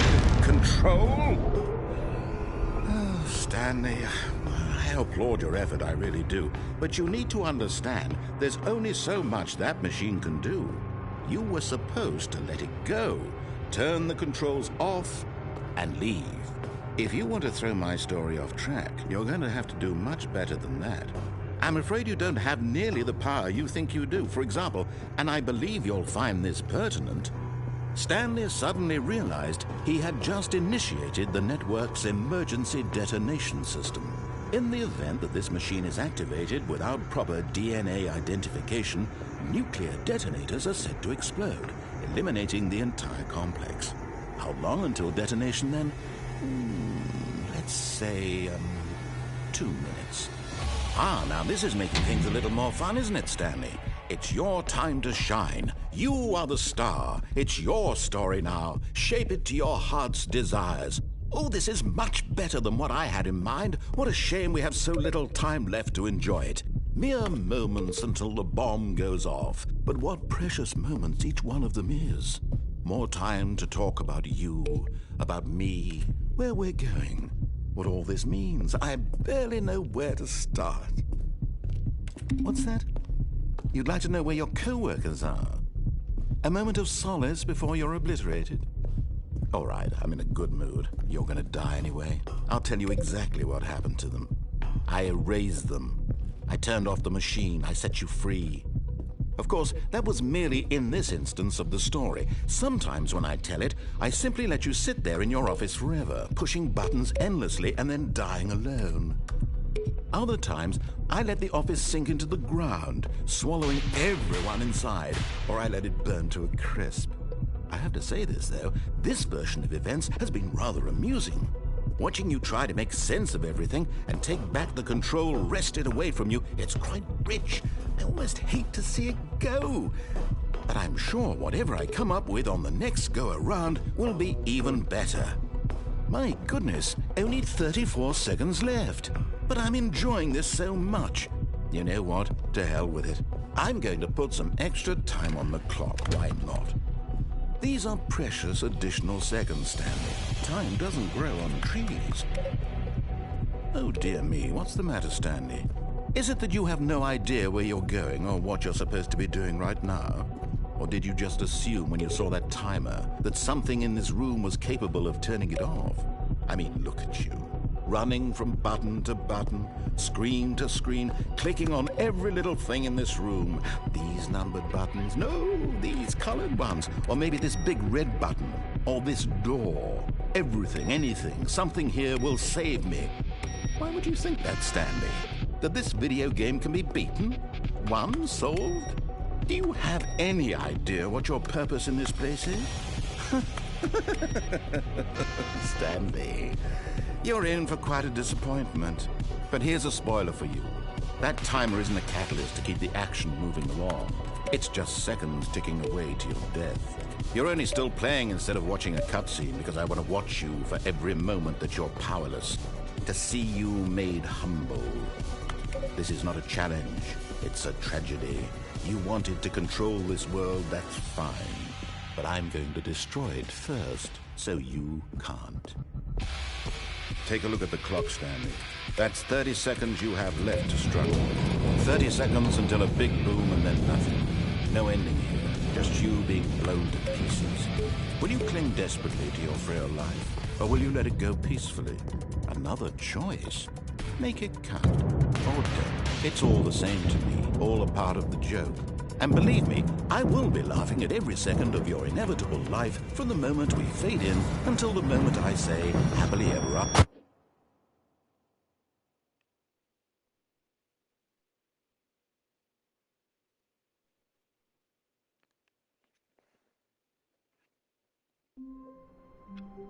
Wow, what's intense?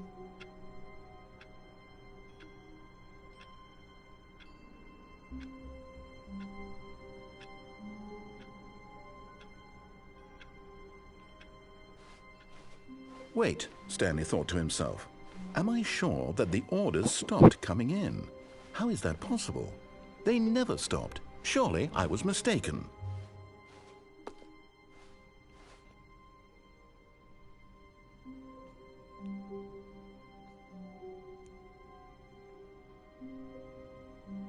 Um,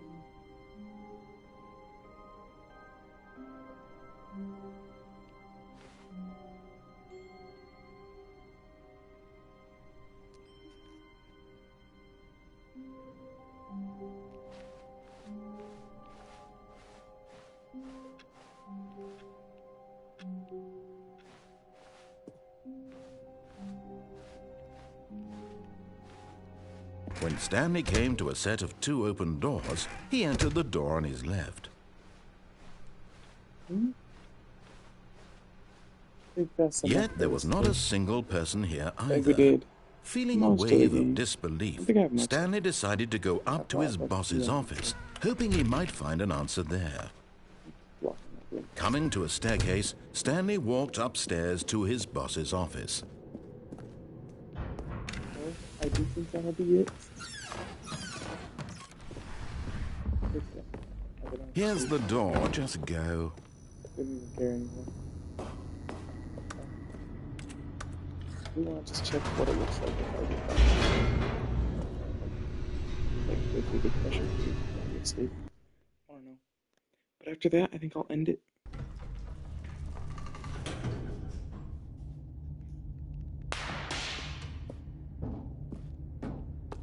Stanley walked straight ahead through the large door that read Mind Control Facility. Although this passageway had the word escape written on it, the truth was that at the end of this hall, Stanley would meet his violent death. The door behind him was not shut. Stanley still had every opportunity to turn around and get back on track. At this point, Stanley was making a conscious, concerted effort to walk forward and willingly confront his death. I'm ready. Whee.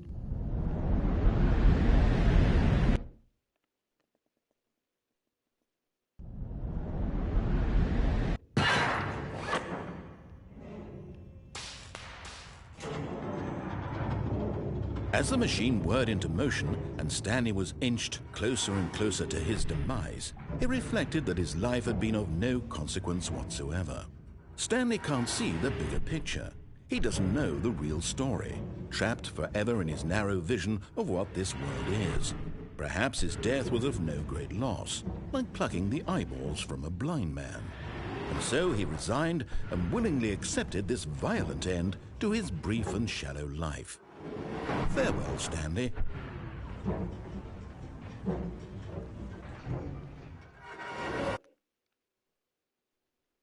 Farewell, Stanley, cried the narrator, as Stanley was led helplessly into the enormous metal jaws.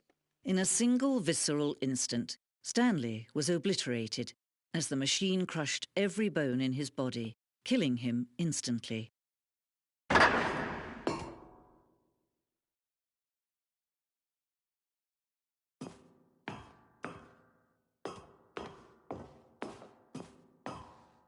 And yet it would be just a few minutes before Stanley would restart the game, back in his office, as alive as ever.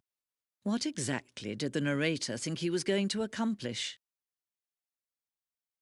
When every path you can walk has been created for you long in advance, death becomes meaningless, making life the same. Do you see now? Do you see that Stanley was already dead from the moment he hit start? Okay.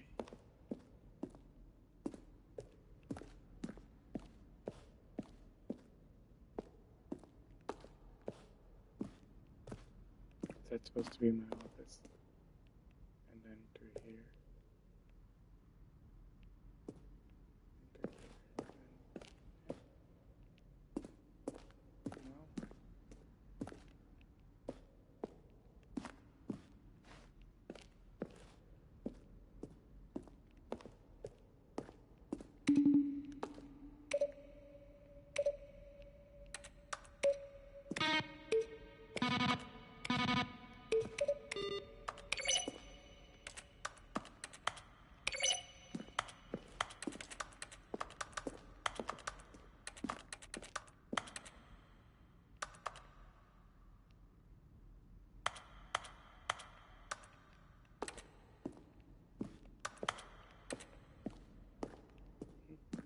museum. It's very nice.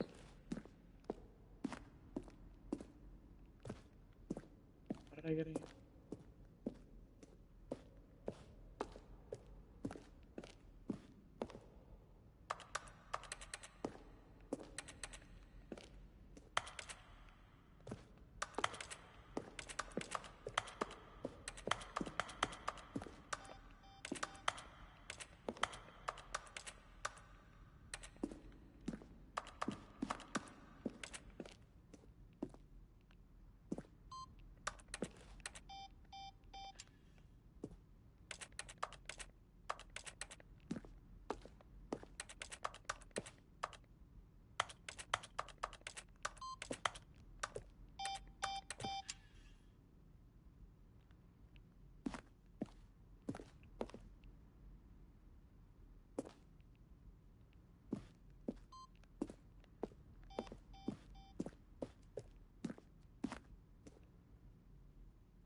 The level that William, the level designer, sent Davey, the writer, as kind of audition piece.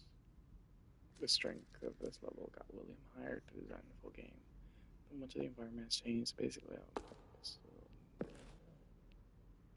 cool.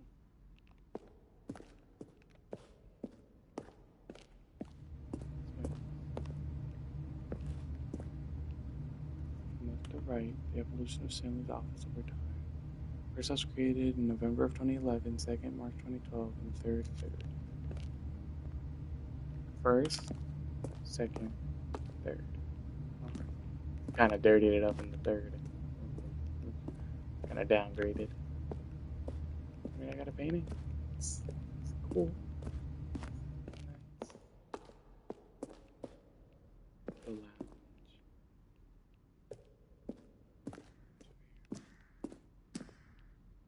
Cargo. This looks like a portal.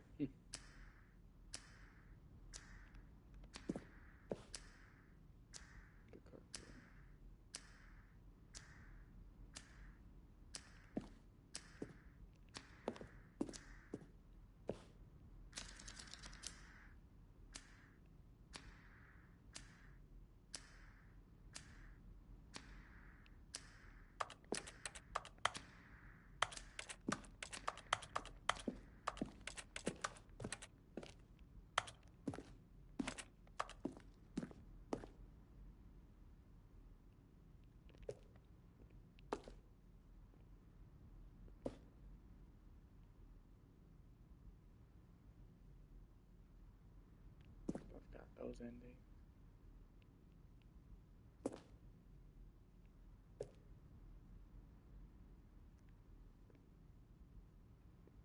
I didn't know the maintenance room was so important. What is this?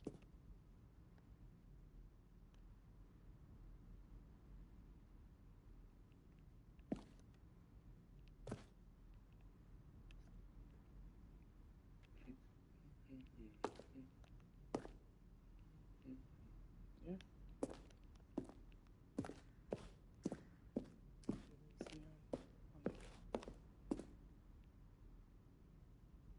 What is this ending? I don't think I got that yet. I should get that next. Oh, not today.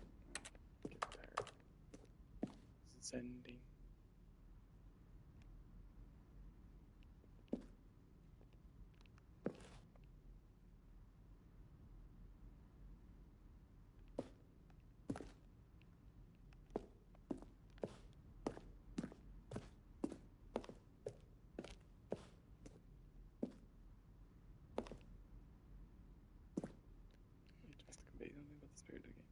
This is the first one released in May 2012. It features a series of broken ropes and the voice of the narrator informing the viewers that he was preparing a new version of the Stanley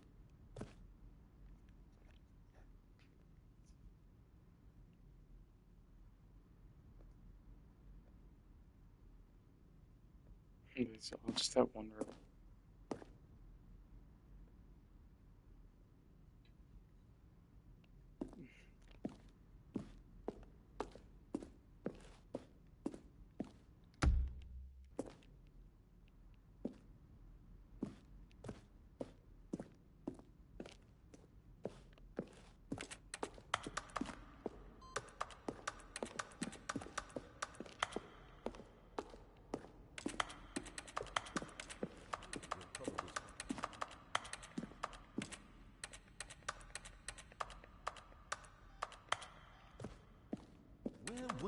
of his co-workers. Oh, I don't know. How about they're throwing a surprise party for him for all his button pushing? Does that sound plausible to you? Then he pushed the number 4.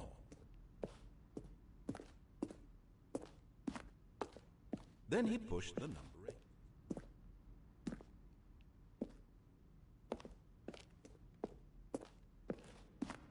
8. Really cool, actually.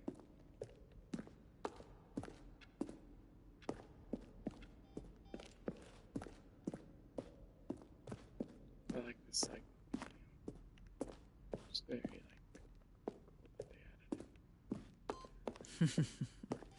Oh, look at these two. How they wish to destroy one another. How they wish to control one another. How they both wish to be free.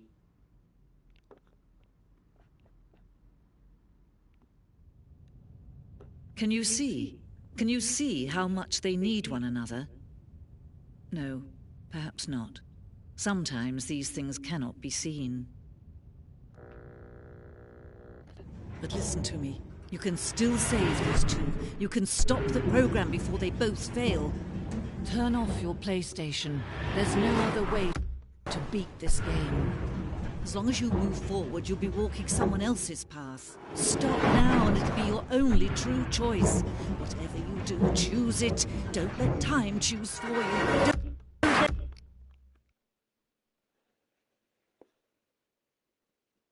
What if I let myself die?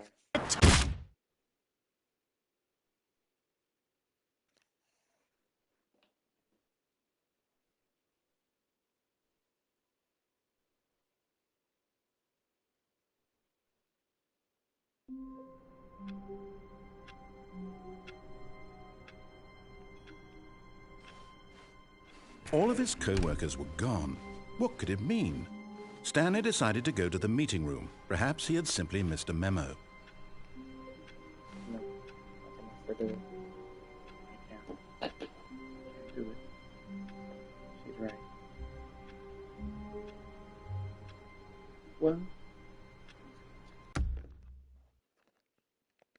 what happens if I do this? I want to know what happens. Does it do something? All of his co-workers were gone. What could it mean? Stanley decided to go to the meeting room. Perhaps he had 7th place now. simply missed a memo. But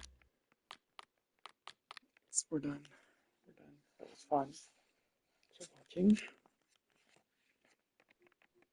Bye bye. Yes. Yeah.